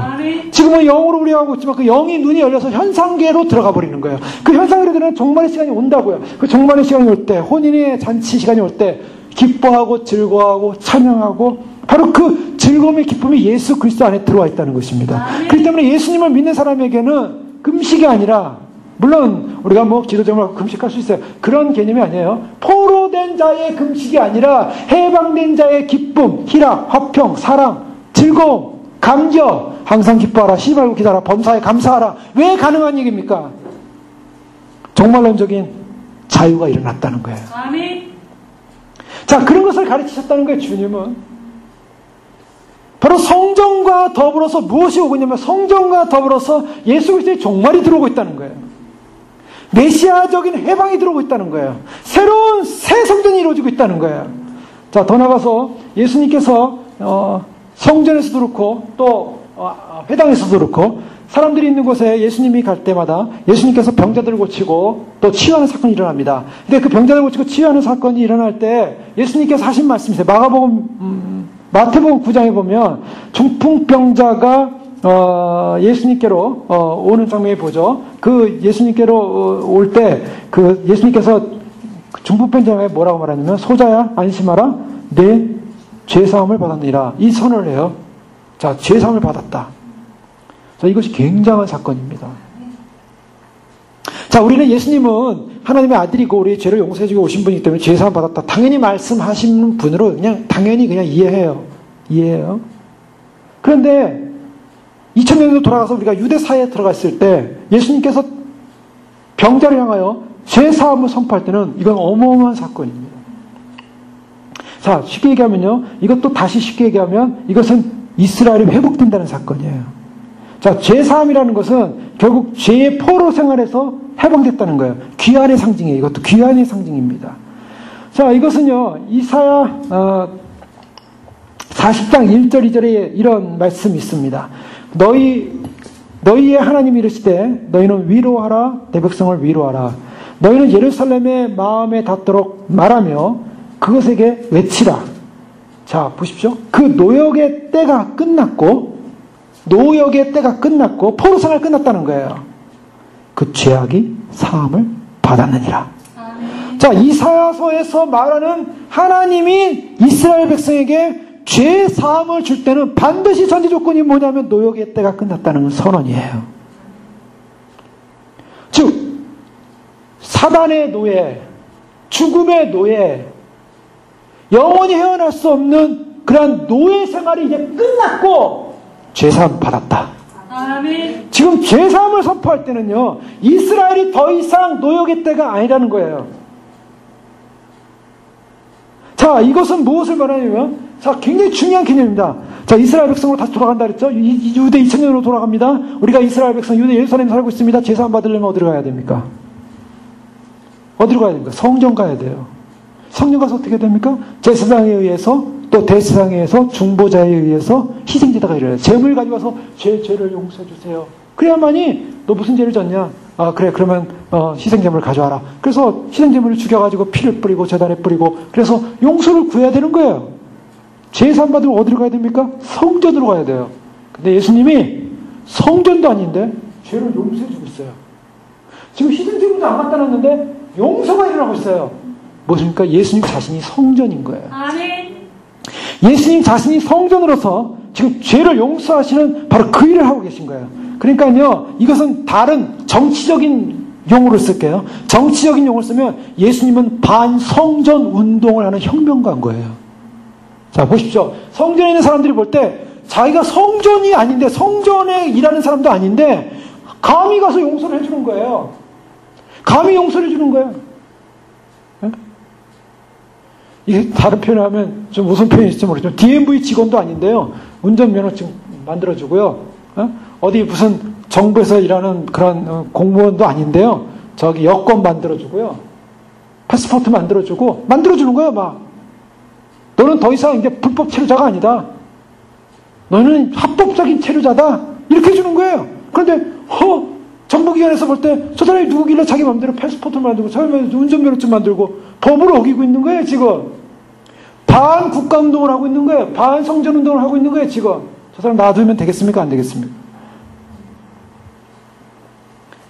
반드시 죄를 사함받기 위해서는 제사장에 가서 죄를 고백하고 용서를 받아야 돼. 이러한 유대 체계 속에 유대 체계를 무너뜨리고 죄사함을 지금 주고 있는 거예요.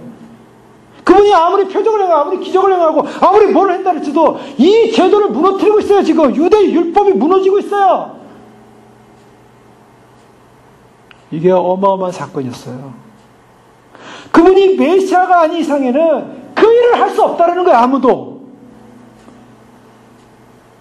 그러니 마가복음 12장에 서기관 한 명이 찾아왔어요. 32절에 서기관이 이르되 선생님이여 올소이다. 하나님은 한 분이시여 그 외에 다른 이가 없다 하신 말씀이 참입니다. 또 마음을 다하고 지혜를 다하고 힘을 다하여 하나님을 사랑하는 것과 또한 이웃을 제물같이 사랑하는 것이 전체로 드리는 모든 번제물과 기타 제물보다 나으니이다. 예수께서 그 지혜 있는 대답을 보시고 이랬을 때 내가 하나님 나라에 멀지 않도다. 그에 감히 묻는 자가 없더라. 무슨 말하고 있냐면 하나님 나라에 가깝다라는 이 선언을 할 때 이 사람이 이 서기관이 무슨 얘기냐면 제사법이 아니라 하나님을 마음을 다하고 지혜를 다하고 힘을 다하고 사랑하는 것이 바로 번제물보다 낫다. 제물보다 낫다. 라고 얘기한 거예요. 자, 이것은 무엇을 말합니까? 예수님이 말씀하신 말씀의 계명을 받아들였다는 거예요. 그 말씀의 계명을 받았다는 것은 다른 개념으로 무엇을 말하냐면 제사법보다 뛰어난 계명이라는 거예요. 아멘. 지금 뭘 말하고 있습니까? 번제물보다 기타 제물보다 뭐예요? 예수님께서 진정한 구원은 제물을 드림으로 죄 용서 받는 행위 속에 있는 것이 아니라 진정으로 하나님을 사랑하고 이웃을 사랑하고 마음을 다하고 지혜를 다하고 힘을 다하여 하나님을 사랑할까 이웃을 전문가 사랑하는 그것이 진짜 계명이다. 그러니까 예수님이 말씀하신 이 세 계명이 제사법보다 위라는 거예요. 자, 유대 제사법을 무너뜨리면서 예수님이 하신 말씀이 진리의 길이 되고 하나님 나라에 들어가는 길이 되어버렸어요. 호세아 6장 6절에 하나님이 이렇게 말씀하시죠. 나는 인애를 원하고, 인애가 뭡니까? 자비요 헤세드입니다. 인자를 원하고 제사를 원치 아니하며 번제보다 하나님을 아는 것을 원한다. 여러분, 이 내용들은요, 예수님께서 메시아적 행위와 구원적 행위를 하는 것은 예수님께서 어느 날 갑자기 떨어져서 예수님이 선포하시는 말씀이라기보다는 이미 다 예언되어 있어요. 이미 스가랴에 예언되어 있고 호세아에 예언되어 있고, 그래서 어느 제사법보다 하나님을 아는 것을 더 원하고 하나님을 진정으로 사랑하는 걸 더 원한다.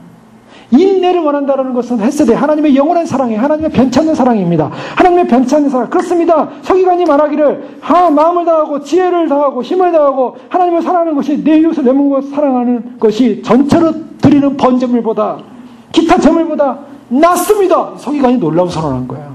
이 서기관은 굉장히 똑똑한 사람이에요. 예수님께서 하시는 이 제사법을 뛰어넘는 세 계명, 즉 성전에서 이루어지는 제사 행위보다 바로 예수님이 말씀하신 그 말씀의 법이 진정한 구원에 이르는 법입니다. 이걸 선언하고 있어요. 자, 보십시오. 예수님이 죄사함을 했을 때, 죄사함을 선포했을 때 이제 더 이상 성전의 기능은 없어진 것입니다. 성전이 없어지고 있는 거예요. 예수님 자신이 성전이 되셔서 용서를 하고 계셨어요. 당시의 사람들에게 죄를 사해주는 것이 결국 공인된 제사장이 이루는 통로였음에도 불구하고 이제는 공인된 통로가 아닌 하나님의 대변자로서 하나님의 아들로서 이루어지는 하나님께 부여받은 권세를 가지고 죄를 사하는 바로 예수 그리스도. 이것은 더 이상 이제는 속박이 아니라 노예가 아니라 전통의 대변자가 아닌 하나님의 대변자에서 소자야 내 죄사함을 받았느니라. 이것은 바로 갱신된 마음, 갱신된 회복, 갱신된 하나님의 새 계약을 통한 구원의 길이 열렸다라는 것을 선언하고 있는 것입니다. 이것은 어마어마한 사건이었어요. 자, 죄사함을 받는 데는 또 한 가지 조건이 있습니다. 그것은 뭐냐면 죄사함을 받기 위한 어떤 마음적 준비죠. 회개라고 할 수가 있습니다. 자, 어떤 사람이 죄를 졌습니다. 죄를 져가지고 그 죄를 사함받기 위해서는 어떻게 합니까? 반드시 제사장에게 와서 희생제물을 두고 죄를 용서해주는 사건이 일어나요. 그런데요, 거기서 그 다음 나타나는 공동체적인 규약이 있습니다. 제사장이 이 사람의 죄는 사함 받았으니까 이제 괜찮다. 예를 들면 레위기를 보세요. 뭐 시신을 만들거나 부정한 것을 만져가지고 몸이 더러워졌다 이거예요. 더러진 사람이 어떻게 하면 정결해질까? 와서 정결 예식을 통하고 정결 제사를 드린다 이거예요. 그러면 그 다음에 어떻게 돼요? 제사장이 선포를 해야 돼요. 아, 정결 제사를 드리고 정결 예식이 끝났으니까 이제 더럽지 않다. 받아줘라. 문둥병자가 와서 깨끗함을 받았어요. 그래서 예수님께서 문둥병자를 고친 다음에 제사장에 가서 보이라 그랬어요. 제사장에서 보이는 이유가 뭐예요? 제사장이 선언을 해줘야 돼요. 이 사람은 문둥병자가 더 이상 아니니까 우리 공동체가 우리 공동체 안에 들어올 수 있다. 성전에 들어올 수 있다. 이제는 사람들이 모이는 곳에 함께 할 수 있다. 더 이상 부정한 사람이 아니다. 저주받은 사람이 아니다. 선언이 일어나야 된다고요. 자, 내가 죄사함을 받기 위해서 이 공식적인 통로인 바로 제사장에 가서 용서함을 받고 거기서 이 사람은 진정 죄사함을 받은 용서받은 존재다. 깨끗한 존재다라는 선언을 받아야 되는데 그것은 오직 유일한 어떤 방법이었습니까? 성전을 통해서만이 가능했다는 거예요. 그런데요, 이제 성전이 아니라 예수님께서 내 죄사함을 받았다. 또 그 부정한 여인을 향해서 예수님께서 아무도 너를 정죄하지 않느냐? 나도 너를 정죄하지 않으냐 하니 다시는 죄를 짓지 말라. 회개를 인식하고 인정하고 죄를 용서해주고 그 다음에 공동체 안의 정결을 선포해버리는 거예요. 자, 이것은 포로된 이스라엘. 이제 그들이 왜 메시아를 기다렸어요? 자유예요. 해방이에요. 로마의 압제로부터 또 죄의 압박으로부터 그리고 진정한 희년, 진정한 자유, 진정한 해방, 진정한 죄 용서함 받음, 진정한 하나님이 이루는 다윗의 통치의 나라, 이것이 메시아 시대라고요. 메시아 시대를 기다렸는 그들에게 주어지는 것은 진정으로 회복이 일어나는 귀한의 역사가 일어난다. 바로 예수님은 바로 그 새로운 회복을 위한 새 언약의 주인으로서 지금 성전이 아닌 이 모래 위에 지은 집, 지금 성전 위에 지은 이 모든 것은 무너질 것이고 진정으로 이스라엘에게 새로운 길, 하나님에 대한 충성과 하나님에 대한 사랑과 예수 그리스도 그 중심에는, 성전의 중심에는, 이 새롭게 이루어지는 성전의 중심에는, 그리고 이 지금까지의 성전이 다 의미 없다고, 이 성전은 이제 무너질 것이라고 반성전 운동의 선포를 외치는 바로 그 중심에 누가 있냐면 예수 그리스도가 계신 것입니다. 그래서요, 이 모든 가르침 속에는 뭐가 있냐면, 이 모든 가르침의 핵심을 보세요. 이 가르침의 핵심에는 뭐냐면 예수님 그분을 지금 가르치고 있는 거예요. 예수님이 성전에서 가르치는 것은 누굴 가르치고 있냐면 뭐 금식에 관한 설명을 하고요, 또 무슨 제사법에 관한 설명을 하고요, 죄 용서에 관한 얘기를 하고요, 또 무슨 얘기를 하고 무슨 얘기를 하고, 이 무슨 예수님의 가르침의 내용 속에 누가 있냐면 예수 그리스도가 계신 것입니다. 예수님이 성전이신 거예요. 이 성전 무너질 것이다. 산에 들어 밖에 던지라. 예수님의 사역, 예수님의 현장, 예수님의 가르침 속에, 그리고 앞으로 닥칠 그런 미래적 심판 속에 누가 있냐면 바로 예수님 그분이 계셔서, 그분이 뭐라고 하냐면 누구든지 내 말을 듣고 행하면, 자, 거기에 핵심이 누굽니까? 내 말을 듣고 예수 그리스도입니다. 내가 하나님의 손가락을 빌어 귀신을 쫓아내는 것이면 하나님 나라가 이미 임하였다. 내가 나라는 바로 그리스도. 나는 너에게 이르노니. 자, 오늘 요한복음 7장 37절에 명절 끝날 곧 큰 날에 예수께서 서서 외쳐 이르시되 누구든지 목마르거든 내게로 와서 마셔라. 아멘. 자, 이 내게로 와서 마셔라. 이 중심에는, 예수님의 가르침의 중심에는, 예수님의 선언의 중심에는 누가 있냐면 바로 그리스도가 있다는 거예요. 그리스도가 바로 가져오는 이 구원의 사건, 어마어마한 사건입니다. 치유의 사건, 어마어마한 사건입니다. 예수님께서 성전에서 지금 가르치는 모든 내용이 사실은 예수 그리스도 그분이 메시아이심을 선포하고 있고 예수님을 통한 구원을 선포하고 있고 새 언약의 시대, 새 성전의 시대, 이건 어마어마한 사건이었어요. 그런데 그들이 그런 얘기를 듣고 하는 얘기가, 글을 몰랐는데 어떻게 글을 아냐? 이게 무슨 얘기입니까? IQ가 지금 60입니까? 50입니까? 이 사람들이 지금 정신이 없는 거예요. 이분이 정말 우리가 섬겨야 될 메시아구나 하고 무릎 꿇고 경배를 해야 되는데 글을 안 해, 모르네. 이런 얘기가 있을 수가 없는 얘기예요.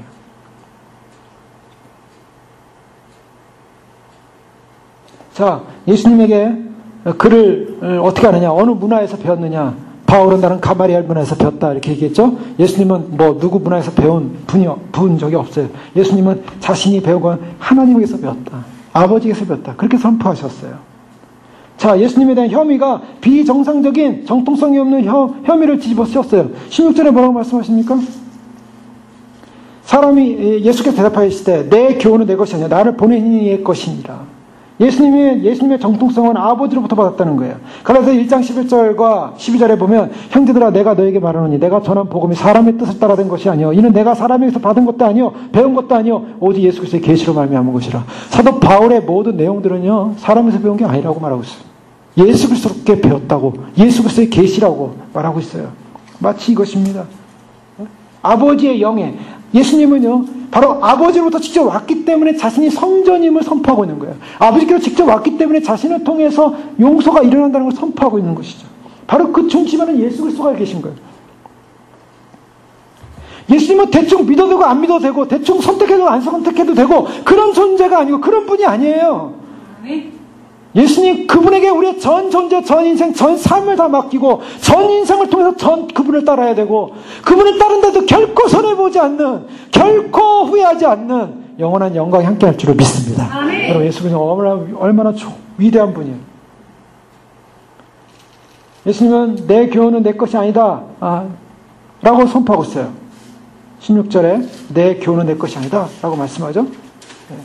내 교훈은 내 것이 아니다. 여기 자세히 보셔야 되는 게 참 중요한 부분이 나오는데요. 예수님께서는 예수님의 이 가르치시는 모든 내용들을 교훈이라고 말씀하세요. 교훈. 이거는 이제 킴리스 버전이나 다른 번역이면 다 독트린으로 설명을 해요. 교리다. 어떤 하나의 신조다. 근데 이런 교리나 신조는 성경에서 무엇으로 다 통일되고 있냐면 다 단수로 통일되고 있어요. 단수. 디모데전서 4장 6절에 보면 바울이 이렇게 얘기합니다. 내가 이것으로 형제를 깨우치면 그리스도 예수의 선한 일꾼이 되어 믿음의 말씀과 내가 좇은 선한 교훈으로 할 때 양육을 받으리라. 이 선한 교훈, 이 덕트린입니다. 선한 교훈, 단수예요. 디모데후서 3장 16절에 모든 성경 하나님의 감동으로 된 것으로 교훈과 할 때 그 교훈도 역시 독트린이라는 이 단수로 표현하고 있어요. 그런데요, 골로새서 22장 22절이나 또 디모데전서 4장 1절 같은 말씀에 보면 이렇게 표현하고 있어요. 이거 이제 구별되는 것입니다. 이 모든 것은 쓰는 대로 부패에 돌아가리라. 사람의 명과 가르침을 쫓느냐라고 할 때 사람의 명과 가르침, 여기 한글에서는 가르침이라고 할 때 단수로 쓰이고 있죠. 그러나 이 영어 성경에 보면 또 원어 성경에 보면 복수입니다. doctrines로 나와요. doctrines of man. 그래서 사람들의 가르침들. 그러면 디모데전서 4장 1절에도 보면 그러나 성령이 밝히 말씀하시기를 후에 어떤 사람들이 믿음에서 떠나 미혹해하는 영과 귀신의 가르침을 쫓으리라. 마지막 때 사람들이 누구 쫓느냐면 미혹해 되는 영과 귀신의 가르침을 쫓으리라. 이 귀신의 가르침, 이것도 doctrines of devil. 그래서 사단의 귀신의 가르침들, 복수예요. 자, 무엇을 말하고 있습니까? 내 교훈은 또 선한 교훈, 그리고 또 이 모든 하나님의 감동으로 된 성경이라는 교훈, 단수예요. 교훈은 단수라는 거예요. 성경에서 말하는 독트린은 단수예요. 하나라는 거예요. 그런데 사람들이 말하는 건 전부 다 복수예요. 사람들의 가르침할 때는 다 S가 붙어요. 그리고 귀신의 가르침은 다 S가 붙어요. 다 복수예요. 무엇을 말합니까? 가르침이 유니티하지 않다는 거예요. 가르침이 조화롭지 않다는 거예요. 즉 하나님의 말씀이 얼마나 많습니까? 성경 창세기부터 요한계시록까지 다 하나님 말씀이죠. 근데 그 교훈은 하나라는 거예요. 하나님의 성경 안에 하나님의 말씀은 통일성과 조화를 이룬다는 거예요. 그래서 이것을 통전적이라고 얘기해요. 통전. 통일성과 전체가 함께 융합되고 있어요. 하나 되고 있어요. 그래서 예수님의 가르침, 하나님의 가르침은 성경은 누구에 대해서 쓴 것이라? 나에 대해 쓴 것이라. 예수 그리스도예요. 모든 교훈과 가르침이 반영 하나님 나라, 바로 그분, 하나님 나라를 주체로 하는 하나님과 예수 그리스도, 바로 그 한 교리 안에 다 들어와 있어요. 그런데 사람들이 가르치는 것은 다 각자예요. 통일성이 없어요. 조화가 없어요. 잘 나가다가 이상한 소리예요. 이단이라 그러죠. 잘 나가다가 엉뚱한 소리예요. 잘못된 독트린으로 빠져버려요. 이 얘기했다 저 얘기했다. 논리가 없어요. 어떤 이단에 속한 사람이 글을 쓴 거 보면 자기는 이단이라고 안 하죠. 사람들 다 이제 교단에서 다 이단이라고 하는 사람인데 그 사람이 쓴 글을 보면요, 아주 설명을 잘하는 것 같아요. 뭐 구원의 설명 잘하는 것 같아요. 근데 요만 했다 저만 했다 교리를 싹싹 빠져나가요. 그리고 자기가 하고 싶은 말을 해요. 아주 기가 막혀요. 근데 보통 사람들이 보면 잘 모릅니다. 이 사람이 지금 이 라인을 가다가 여기서 요거를 끌어담고 요렇게 끌어다가 자기 생각을 끌어담다는 게 다 보여요. 근데 사람들이 잘 안 보여요. 그것 때문에 이단이거든요. 그래서 아주 교리를 교묘하게 왔다 갔다 하면서 이렇게 바꾸는 거예요.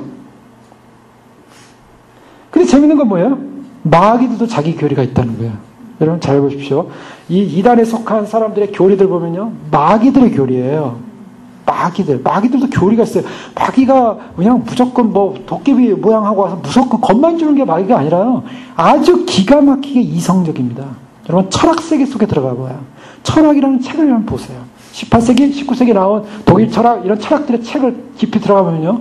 사람의 생각을 가지고요. 생각의 이성과 지성을 가지고 논리를 피는데요. 그 생각 속에 빠져들어가기 시작하면요. 무신론자가 돼요. 왜요? 인간의 지성을요. 하나님처럼 높여놔요. 인간의 지성의 깊이를요. 우리가 도저히 우리가 그 단계, 우리가 생각해서 묵상하고 논리로 들어가는데 그 논리의 깊이까지 들어가는 그 단어라든가 그 추상적 용어라든가 형이상학적 용어들이요. 거기 속에 신비한 뭐가 있는 것처럼 논리를 펼쳐나가요. 그래서 거기에 빠지면요. 철학에 빠지면 하나님이 안 믿어져요. 왜? 하나님은 퍼스널을 가진 인격이시기 때문에. 그런데 철학은 퍼스널이 없는 이성적 논리예요. 논리싸움을 합니다. 물론 성경도 이 안에 그런 이성적 논리를 가진 철학이 들어가 있어요. 그러나 이것은 하나님의 철학이에요. 성경을 통해서 우리는 인격적인 하나님을 만나게 되는데요. 그 인격적인 하나님을 만나면부터 인간의 이성 속으로 빠져들어가면요. 인간의 이성 속으로 점점 빠져들어가면 그 이성 안에는 뭐냐면 거짓된 교리가 나와요. 무신론이라는 사단이 그렇게 만들었어요. 그래서 철학 사상을, 인간 속의 철학 사상을 사단이 이용해가지고 세상 학문이라는 것이 초등학문인데 그 세상 학문이라는 초등학문을 철학 사상을 가지고 사단이 사람들을 무신론으로 전환시키는 거예요. 자, 이것이 무서운 거죠. 그래서 이것은 마지막 때에 나타나는 현상들입니다. 그래서 성경 말씀의 통일성과 그 조화와 통정적 개념을 가지고 성경에서 말하는 예수 그리스도의 구원의 통체적인 방향을 놓쳐버리면요. 전부 격비로 가는 거예요. 자, 우리가 예수님께서 지금 뭐냐면 이 지금 모든 사건들, 나의 이 교리, 나의 이 논리는, 나를 보내신 이 교훈은 내 것이 아니라 아버지께서 왔다. 그러면서 17절에 뭐라고 말씀합니까? 사람이 하나님의 뜻을 행하려면 이 교훈이 하나님께로부터 왔는지 내가 스스로 말함인지 알리라 라고 하면서 하나님의 뜻을 행하는 그런 마음을 갖고 있는 사람은 하나님께로부터 왔다는 걸 안다는 거예요. 내가 하나님을 정말 뜻을 행하기 원합니다. 하나님 마음, 이게 굉장히 중요한 원리입니다. 우리 신앙에서.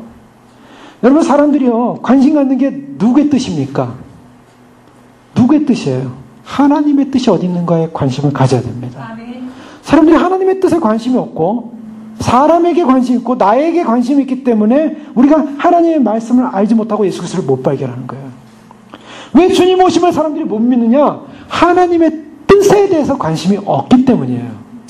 하나님의 뜻에만 좀 더 관심을 가지면 성경을 하나님의 뜻에 맞춰서 하나님의 뜻이 무엇일까? 하나님 무엇을 원하실까라고 성경을 보기 시작하면 성경에 나타나는 모든 사건들이 예수 그리스도에게 초점을 맞추고 있다는 사실을 알게 됩니다. 아멘. 그동안 우리가 살펴봤던 예수님이 성전에서 가르친 내용들의 핵심이 다 뭐였어요? 예수 그리스도예요.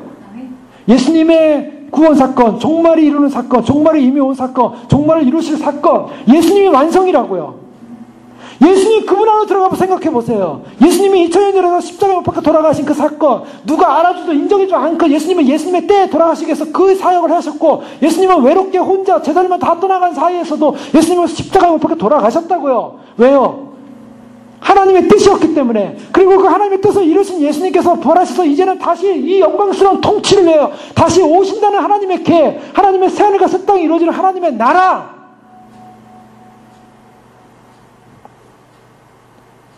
근데 그 하나님의 뜻, 하나님의 마음에 관심 없고요. 사람들은 다 자기 생각 속이기 때문에 하나님의 마음을 알지 못해요. 교훈을 알지 못하는 거예요. 하나님의 뜻을 알지 못하는 거예요.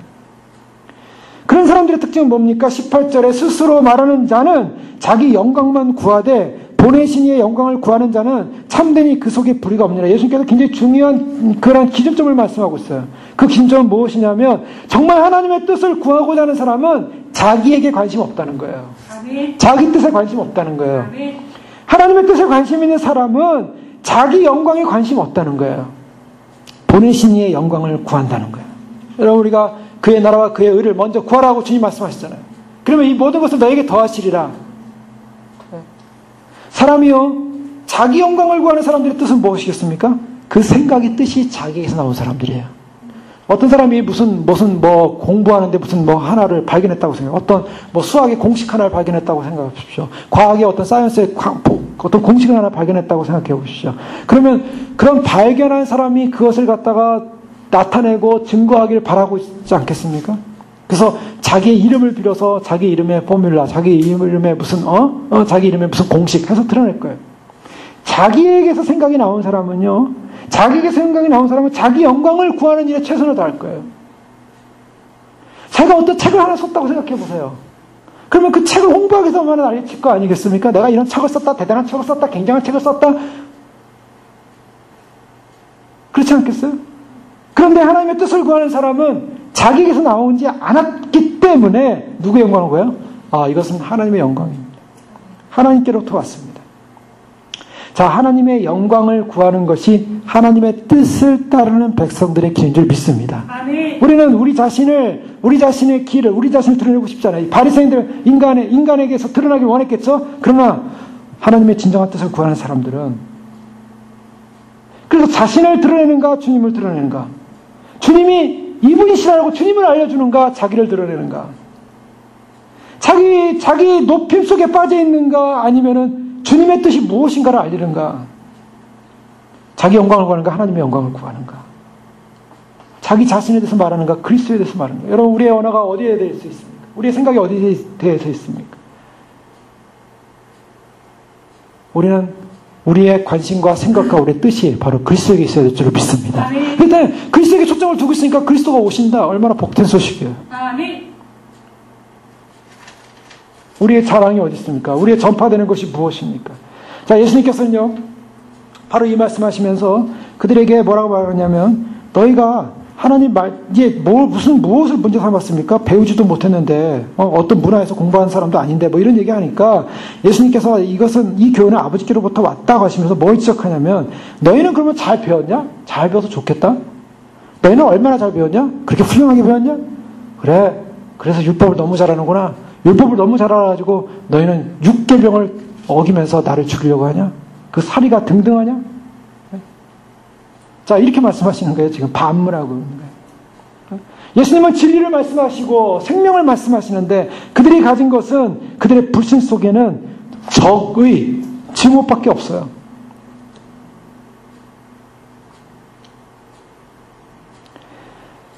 예수님께서 바로 너희는 나를 죽이라는 그 이유가 무엇이냐? 율법을 배운 너희가 왜 죽이려고 하느냐? 자, 예수님이 이러한 그 세상에서부터 대적당하고 세상으로부터 미움당하는 이 사건은 이미 초기부터 있었던 사건임을 살펴봤어요. 세례 요한 죽고 나면서부터 계속 있었고, 예수님의 이 사역의 마지막에 단지 예수님이 이렇게 어려움을 당한 것이 아니라 예수님은 계속적으로 사람들에게 미움을 당했어요. 왜요? 이와 같은 예수님의 행위 자체가 바로 이스라엘 백성들, 제사장들 백성들 속에서는 이해할 수 없는 반성전 운동이요, 율법주의자처럼 행동을 했기 때문에. 그러나 예수님은 그것을 선언했고, 하나님의 계획과 하나님의 뜻으로 선언했고, 하나님의 그런 메시아적 선언으로서 그것을 선언했을 때 24절에 외모로 판단하지 말고 공의롭게 판단하라. 그 이유는 뭐냐면 안식일날 38년 된 병자를 고친 사건이 계속 이어져요. 여기 물론 이 공백기간이 있는데, 이 공백기간을 여러 가지 해석을 합니다. 갈릴리에서의 사역이 있은 다음에 그 다음에 예루살렘으로 왔는데, 예루살렘에서 예수님께서 안식일에 병자들을 고친 사역이 한두 번 있지 않았던 사역임을 알 수 있어요. 그렇기 때문에 예루살렘에 있었던 이 제사장 그룹들은 어떻게든지 예수님이 안식일을 어겼다는 그 이유 하나로 인해서 예수님을 죽이려고 했던 그런 마음을 가졌던 거죠. 그러니까 예수님께서 내가 과연 어그러진 길로 너희들을 인도한 적이 있느냐? 내가 어그러진 행동을 한 적이 있느냐? 그렇게 반문하시는 거예요. 공의로 판단하라. 나는 거짓 예언자도 아니고 사기꾼도 아니고 마술사도 아니고, 나는 이스라엘을 전복시킬 혁명주의자로 온 것도 아니고, 나는 하나님의 구원을 선포하는, 하나님의 새 언약의 시대를 선포하는, 새 성전의 시대를 선포하는 바로 메시아로 왔다. 이걸 선포하고 있습니다. 바로 이것이 언제 이루어졌습니까? 초막절에서 이루어진 거예요. 자, 성경에서 28절에 가르치시는데 이 가르치신 것은 내가 스스로 온 것이 아니라 나를 보내신 이는 참되니 너희는 그를 알지 못하나 나는 안다. 그가 어디서 온지 안다. 사람들이 막 그랬어요. 그러니까 예수님이 너희는 나를 모른다라고 반문하고 있는 거예요. 자, 이거 이제 신비인데요. 이 유대인들이 풀어야 될 숙제가 있었어요. 예수님이 숙제를 줬는데 무슨 숙제냐면 어려운 함수예요. 뭐냐면 이 함수의 답은 예수 그리스도인데 예수님이 누군가냐는 거예요. 예수님이 누군가. 이 사람들은 예수님이 도대체 누군지를 모르는 거예요. 자, 예수님을 아는 방법이 무엇입니까? 예수님을 아는 방법은요, 인간의 지혜와 능력이 아니라 사실은 하나님께서 보내신 자 외에는 내게로 온 자가 없다. 주님 말씀하신 것처럼 사실은 예수님을 안다는 것 자체, 예수님이 오심을 안다는 것 자체, 예수님 그분을 믿는다는 것 자체, 이것이 하나님의 기적입니다. 아멘. 하나님의 은혜예요. 하나님의 은혜와 하나님의 기적 외에는 우리가 사실 예수님을 알 수 없는 거예요. 이 사람들은 머리로 도대체 이해가 안 되는 거예요. 예수님을 어떻게 이해할 수 있는가? 예수님은 또한 그들에게 내가 조금만 더 있겠다라고 말씀하세요. 예수께서 33절에 내가 너희와 함께 조금 더 있다가 나를 보내신 이에게로 돌아가겠노라. 자, 예수님 잡으러 아랫사람들을 보냈어요. 그랬더니 예수님이 뭐라고 말씀하세요? 내가 조금만 더 자기를 잡으러 보낸 사람들에게 예수님이 뭐라고 하냐면 내가 조금 너희들과 함께 더 있겠다. 빨리 도망가셔야 되잖아요. 자기 잡으러 왔는데. 아이고, 꼴도 비슷하다. 내가 너희랑 같이 있다. 아유, 그냥 나는 빨리 떠나버려야지. 근데 예수님이요, 자기를 잡으러 자기 적대 세력 앞에 내가 너희와 조금 더 있겠다. 왜요? 기회를 주는 거예요. 하나님의 사랑이 얼마나 위대한지 자기를 적대하는 사람들에게 대해서도 기회를 주는 거예요. 조금 더 있겠다. 여러분, 이것이 얼마나 엄청난 사건인가. 그리고 나는 돌아가겠다. 그 다음 보십시오. 34절 무서운 선언입니다. 너희가 나를 그때는 찾아도 만나지 못할 터이요 나 있는 곳에 오지도 못하리라. 무슨 말입니까? 예수님이 떠나게 되면요. 예수님이 떠나면 어떤 사건이 벌어집니까? 예수님이 떠나면 기회 놓친 사람에게는 예수님 못 만난다는 거야. 다시는 못 만나요. 이게 당시 유대인들, 이스라엘 사이에 있었던 예수님이 그들과 함께 했던 얼마나 위대한 축복이었는지 알지 못하는 자들에 대한 예수님의 경고이자 사랑이에요. 조금 더 있겠다. 그러나 내가 떠나면 너희는 내가 간 곳이 어딘지 모를 것이다. 오지도 못한다. 만나지도 못한다. 단 한 번 만날 거예요. 그건 주님 말씀 안 하셨는데 백보자 심판 앞에서 죄인으로 마지막 형벌받고 불심판, 유황불에 떨어지기 전에 그것을 주님을 만나겠죠. 사람이 거듭나지 않으면 아무도 하나님 나라에 들어갈 수 없어요. 예수님께서 니고데모를 만났을 때부터 벌써 얘기하신 게 그거예요. 정말 거듭나지 않으면 하나님 나라 들어갈 수 없다. 고린도서 3장 15절에 말한 것처럼 그들 유대인들은요 아직까지 수건으로 얼굴이 가려져 있기 때문에 예수님을 보지 못하는 거예요. 알지 못하는 거예요. 구원받지 못할 사람에 대한 엄숙한 경고를 하고 있는 거예요. 너희가 나를 찾아도 만나지 못할 것이다. 이것이 예수님이 가져온 종말이에요. 예수님이 가져온 종말은 바로 죄사함을 주는 종말의 축복의 선언이고 희락의 선언이고 금식하지 않고 바로 신랑들이 혼인잔치에 신랑과 함께하는 그 혼인잔치에 함께 즐거워하는 잔치였지만 그 예수 그리스도 함께하지 못하는 자들에게는 예수님을 만나지 못하는 엄청난 저주의 심판이 쏟아지고 있다고요. 이것이 종말입니다. 주님 오시는 마지막 날도 마찬가지예요. 혼인잔치에 참여하며 기뻐하며 그 종말의 축복을 종말의 구원을 기뻐할 백성이 있는 반면에 어떤 사람은 영원히 주님을 못 만날 사람이 있다는 거예요. 잠언 1장 24절 28절에 주님이 이렇게 말씀했어요. 내가 부를지라도 내가 듣기 싫어하였고 내가 손을 펼지라도 돌아보는 자가 없었고 도리어 나의 교훈을 멸시하며 나의 책망을 받지 아니하였은지요. 너희가 재앙을 만날 때 내가 웃을 것이며 너희에게 두려움이 임할 때 내가 비웃으리라. 너희의 두려움이 광풍같이 임하겠고 너희의 재앙이 폭풍같이 이르겠고 너희에게 근심과 슬픔이 임하리니 그때 너희가 나를 부르리라. 그래도 내가 대답지 아니하겠고 부지런히 나를 찾으리라. 그래도 나를 만나지 못하리라. 나를 찾으리라. 그래도 나를 만나지 못하리라. 왜요?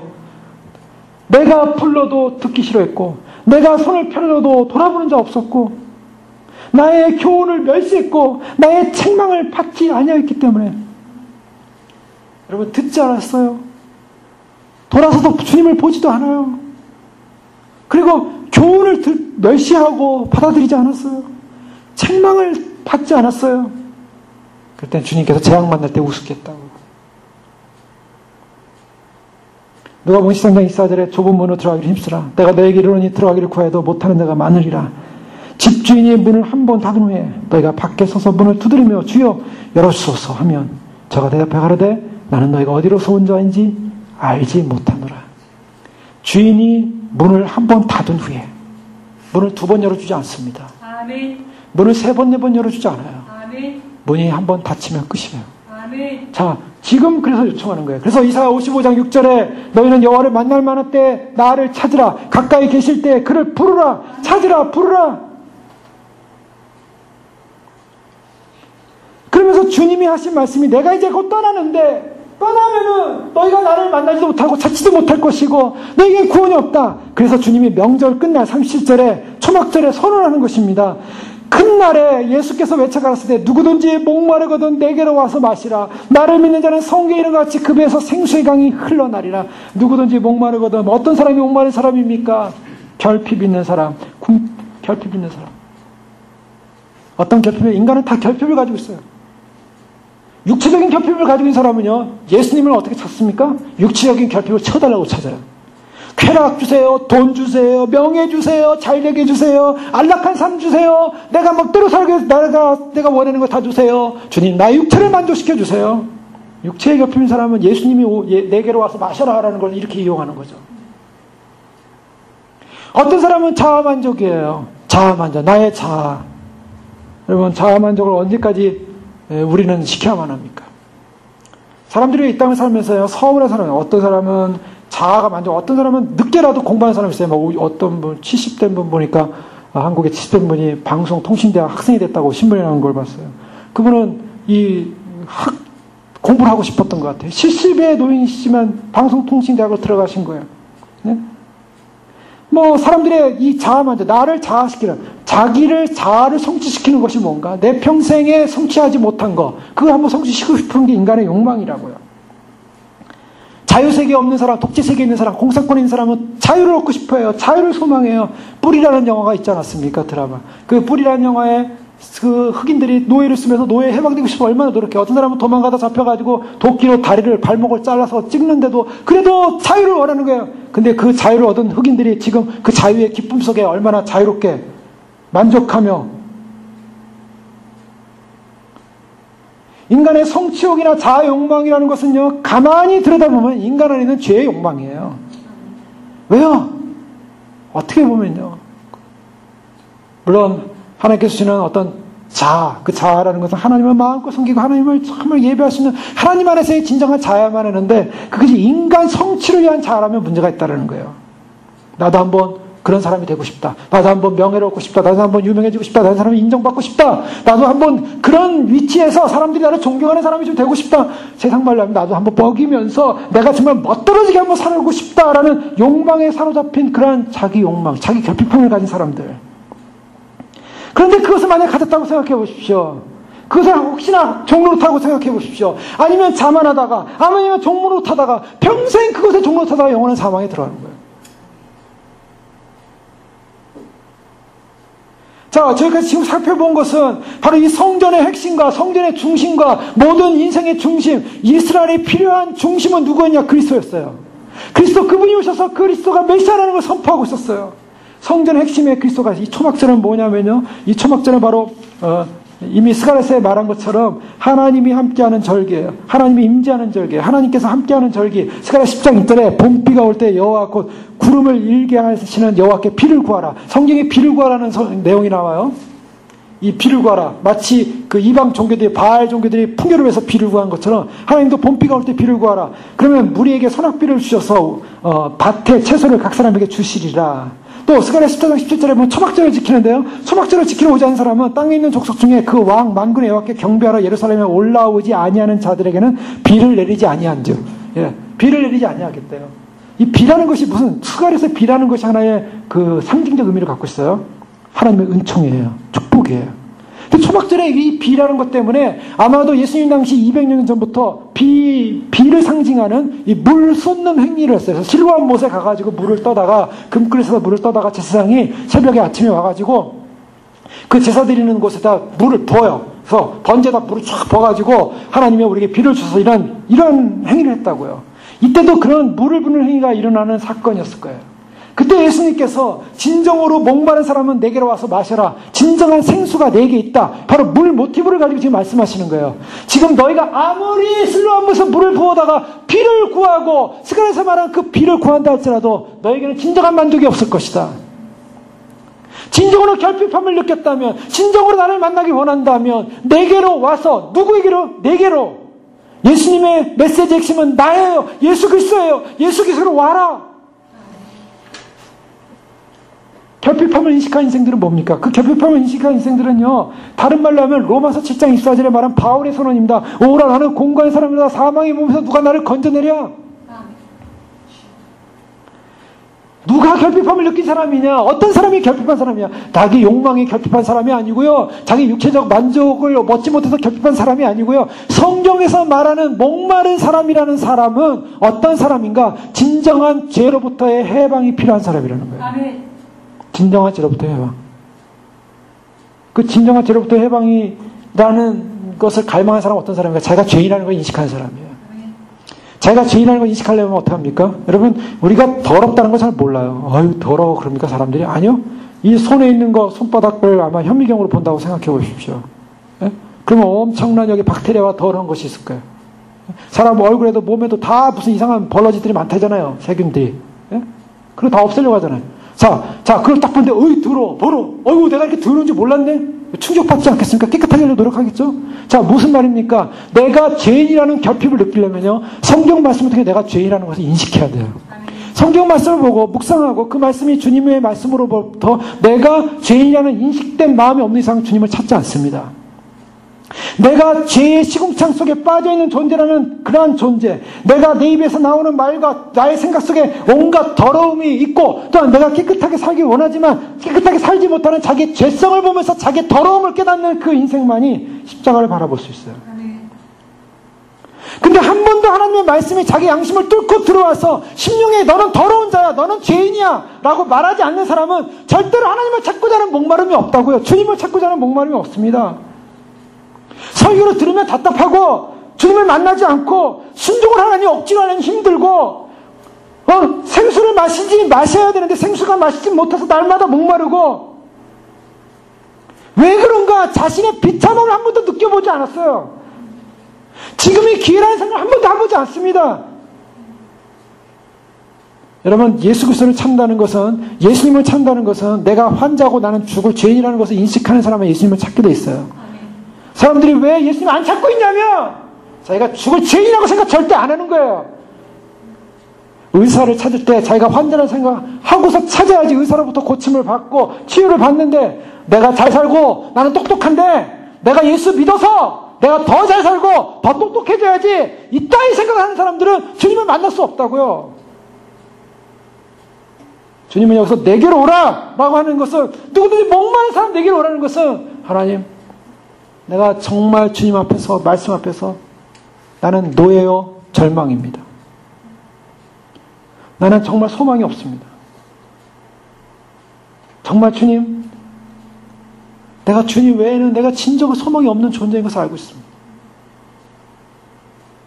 내가 주님의 긍휼이 아니고서는 내가 구원받을 자가 아니라는 것을 알고 있습니다. 이러한 절대적인 갈망함이 내 안에 있을 때만이 주님을 찾게 돼 있고 주님을 만남으로 목마름이 해결된 줄로 믿습니다. 예레미야 2장 13절에 내 백성이 두 가지 악을 행했다고 그랬어요. 곧 생수의 근원되는 나를 버렸다고 말하고 있고, 두 번째 스스로 웅덩이를 판 것인데 그것은 물을 저축지 못할 터진 웅덩이라고 말하고 있어요. 내게 백성이 두 가지 악을 했는데 생수의 근원인 나를 버린 것, 주님을 버렸어요. 그리스도에 대해서 관심 없어요. 그럼 나를 버렸으면 어때요? 그 다음에 인간들을 행하는 것은 엉뚱한 것을 찾아요. 스스로 웅덩이를 파고 있대요. 오늘 예수님이 오시는데요. 예수님을 갈망하고 예수님을 사모해야 되는데 사람들이요. 예수님 오실 때 뭐 환란이 올지도 모르겠다. 그러니까 어디 가서 우리 땅이나 사놓고 땅이나 좀 파서 농사나 지면서 어떻게 그냥 유기농이나 해서 먹어가면서 좀 잘 살아볼까? 그런 생각하신 사람들이 있어요. 그런 생각해가지고 저한테도 그런 얘기를 하면서 이쪽으로 오십시오 저쪽으로 오십시오 스스로 자기가 웅덩이를 파고 있어요. 하나님이 주신 웅덩이라 자기 스스로 웅덩이를 찾아가지고 그리스도를 버리고 자기가 살겠다고 자기가 웅덩이를 파는 인생.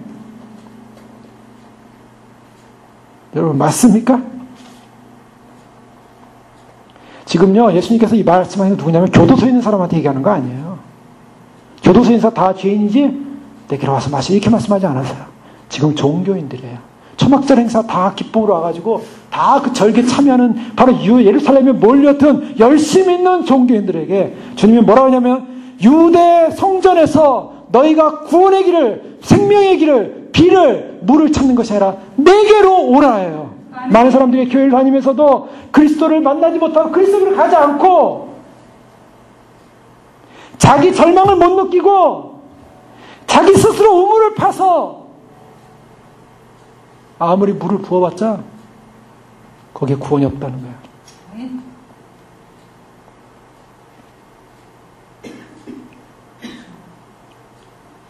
주님께서 명절 끝날 외치신 이유는 바로 내게로 오라. 바로 예수 그리스도, 예수님의 성전은, 예수님이 가진 성전의 의식은 바로 그 성전은 다시 이루실 하나님 나라의 회복과 종말론 중인 구원의 새 성전으로서 예수 그리스도였고, 바로 주님께서는 바로 이런 우리에게 예수 그리스도로 오라.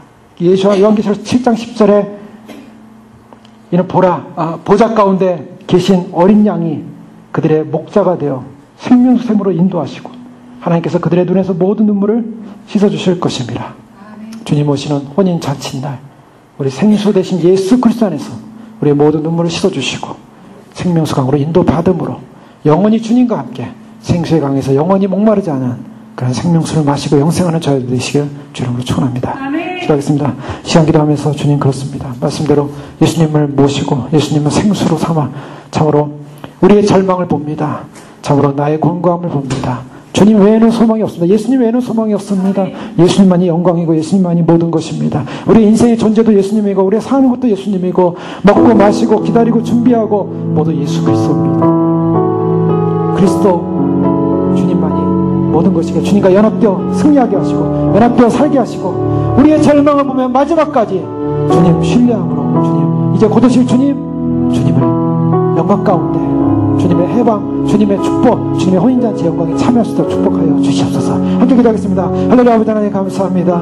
주님께서 아버지 하나님 저희를 불러주셔서 아버지 하나님 참으로 오늘도 주의 말씀과 진리 가운데를 함께 하시는 하나님, 아버지 하나님 참으로 주님 마지막 시대 아버지 하나님 참으로 주님 배척받고 미움받고 아버지 하나님 사람들이 이해하지 못하고 아버지 하나님 참으로 예수님을 알지 못했던 바로 그 시대에 바로 주님은 아버지 하나님 그럼에도 불구하고 그들을 위하여 잠깐 너희와 더 함께 있을 것이고 그러나 아버지 하나님 주님의 때가 되어 돌아갈 텐데 돌아가면 너희는 나를 만나지 못할 것이고 영원히 보지 못할 것이다 라고 말씀하시는 바로 그때 아버지 하나님 참으로 주님 사람들의 만족 사람들의 결핍 아버지 하나님 무엇이 목마른지 아버지 인간들은 아버지 하나님 자기 육체에 목마르고 자기의 삶의 조건에 목마르고 아버지 하나님 참으로 주님 자기의 참으로 자아 만족을 성취하는 데 목말라서 아버지 하나님 자기의 욕망과 야망을 쫓아서 아버지 하나님 그것을 갈망하는 인생들 아버지 하나님 그러나 주님 예수 그리스도 안에 진정한 생명이 있고 생수가 있고 예수님 안에 진정한 영생이 있음을 알기에 아버지 그 영생을 향하여 아버지 하나님 참으로 달려갈 수 있는 참으로 성전의 주인 되신 예수님을 만날 수 있는 그런 은총을 베풀어 주시옵소서. 아버지 하나님 참으로 주님 이스라엘 백성들 놓쳤습니다.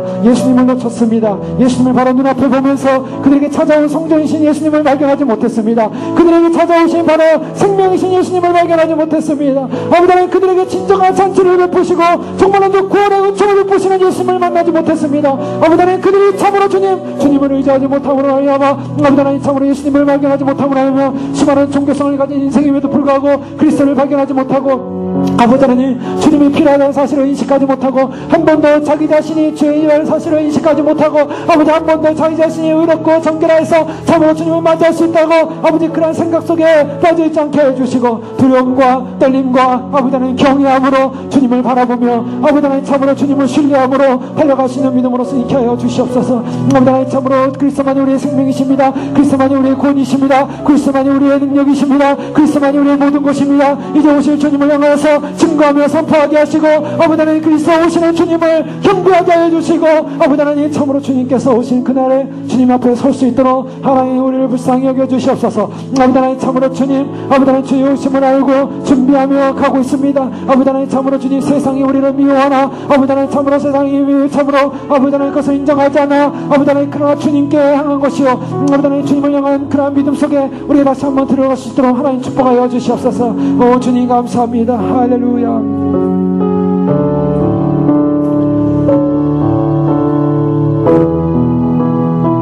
세상에 빛으로 오셨지만 그 세상이 그 빛을 거절했습니다. 그리고 미워했습니다. 그리고 죽이기로 작정했습니다. 그러나 그 어둠이 빛을 받아들이지 않았어도 빛은 그 빛으로서 그들에게 비춰졌고, 그 빛을 발견하라고 외치고 있었고, 그 빛을 발견하라고 그 빛의 생명 되신 주님이, 바로 빛의 주인인 주님이 이스라엘 백성의 심장인 성전에 서셔서 바로 이 성전은 무너질 것이고 새 성전이 이루어질 것이며 바로 구원이 이루어질 것이며 바로 그 구원의 시대가 임했다라고 선포하시며, 예수 그리스도를 통해서 이루어지는 종말의 구원의 축복이 바로 예수님과 더불어 있는 모든 백성들에게 이루어지고, 그 기쁨과 환희가 이루어지고 있고 그 장치가 이루어지고 있음을 발견하라고 외치시며 죄사함을 선포하시며 새로운 구원의 회복이 아버지 일어날 것을, 그래서 주님이 오시는 길을 주님께서 참으로 방해하는 그 성전, 그 산들, 그 모든 율법들, 그 모든 것은 무너질 것이고 주님의 길이 열릴 것이라고 선포하시며, 이제 오시는 주님을 향하여 주님 말씀하시는 주님, 바로 이제 주님이 떠나시게 되면 아무도 볼 수 없고 만날 수 없고 갈 수 없다고 말씀하시며 그들에게 마지막 기회를 주시며, 누구든지 목마르거든 내게로 와서 마셔라. 주님 참으로 우리의 목마름을 보게 하시고 우리의 결핍을 보게 하시고 우리의 절망을 보게 하여 주시옵소서. 우리가 죄로 말미암아 주님만이 우리에게 생수가 되시고 생명이 되신다는 죄 용서 받을 수 있는 유일한 길이라는 사실을 인정하게 하시고, 주님 오시기 직전에, 주님 오시기 전에 주님께로 달려가 주님 안으로 들어가 주님 안에 머물게 하시고 마시게 하시고 주님과 함께 영생할 수 있도록 축복하여 주시옵소서. 주님, 그 절망을 보지 못하는 자 주님을 만나지 못할 것입니다. 그 절망을 느끼지 못하는 자 주님을 찾지 않을 것입니다. 그러나 주님, 우리는 세상의 욕망도 육체적인 욕망도 우리 자아의 만족의 욕망이 아닌 참으로 우리 자신이 진정으로 구원받아야 될 대상임을 고백하며 주님을 찾게 하여 주시고 만나게 하시고, 초막절 명절의 마지막 날 주님께서 성전에 서서 외쳐 가라사대 누구든지 목마르거든 내게로 와서 마셔라. 그러면 영원히 목마르다는 생수의 강이 넘쳐나라고 말씀하신 진정한 생명수의 강을 마시며 주님 오시는 영광의 날 혼인잔치에 참여하여 주님 성전으로부터 나오는 그 생명수 강에서 모든 눈물이 씻겨지고 영원히 주님과 함께하는 영광의 주님의 신부들로서 참으로 그날에 설 수 있도록, 예수 그리스도가 우리의 모든 것입니다. 전부입니다. 생명입니다. 모든 존재의 근거입니다.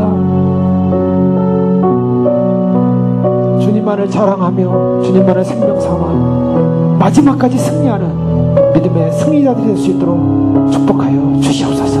예수 그리스도 이름으로 감사하며 기도 올려옵나이다.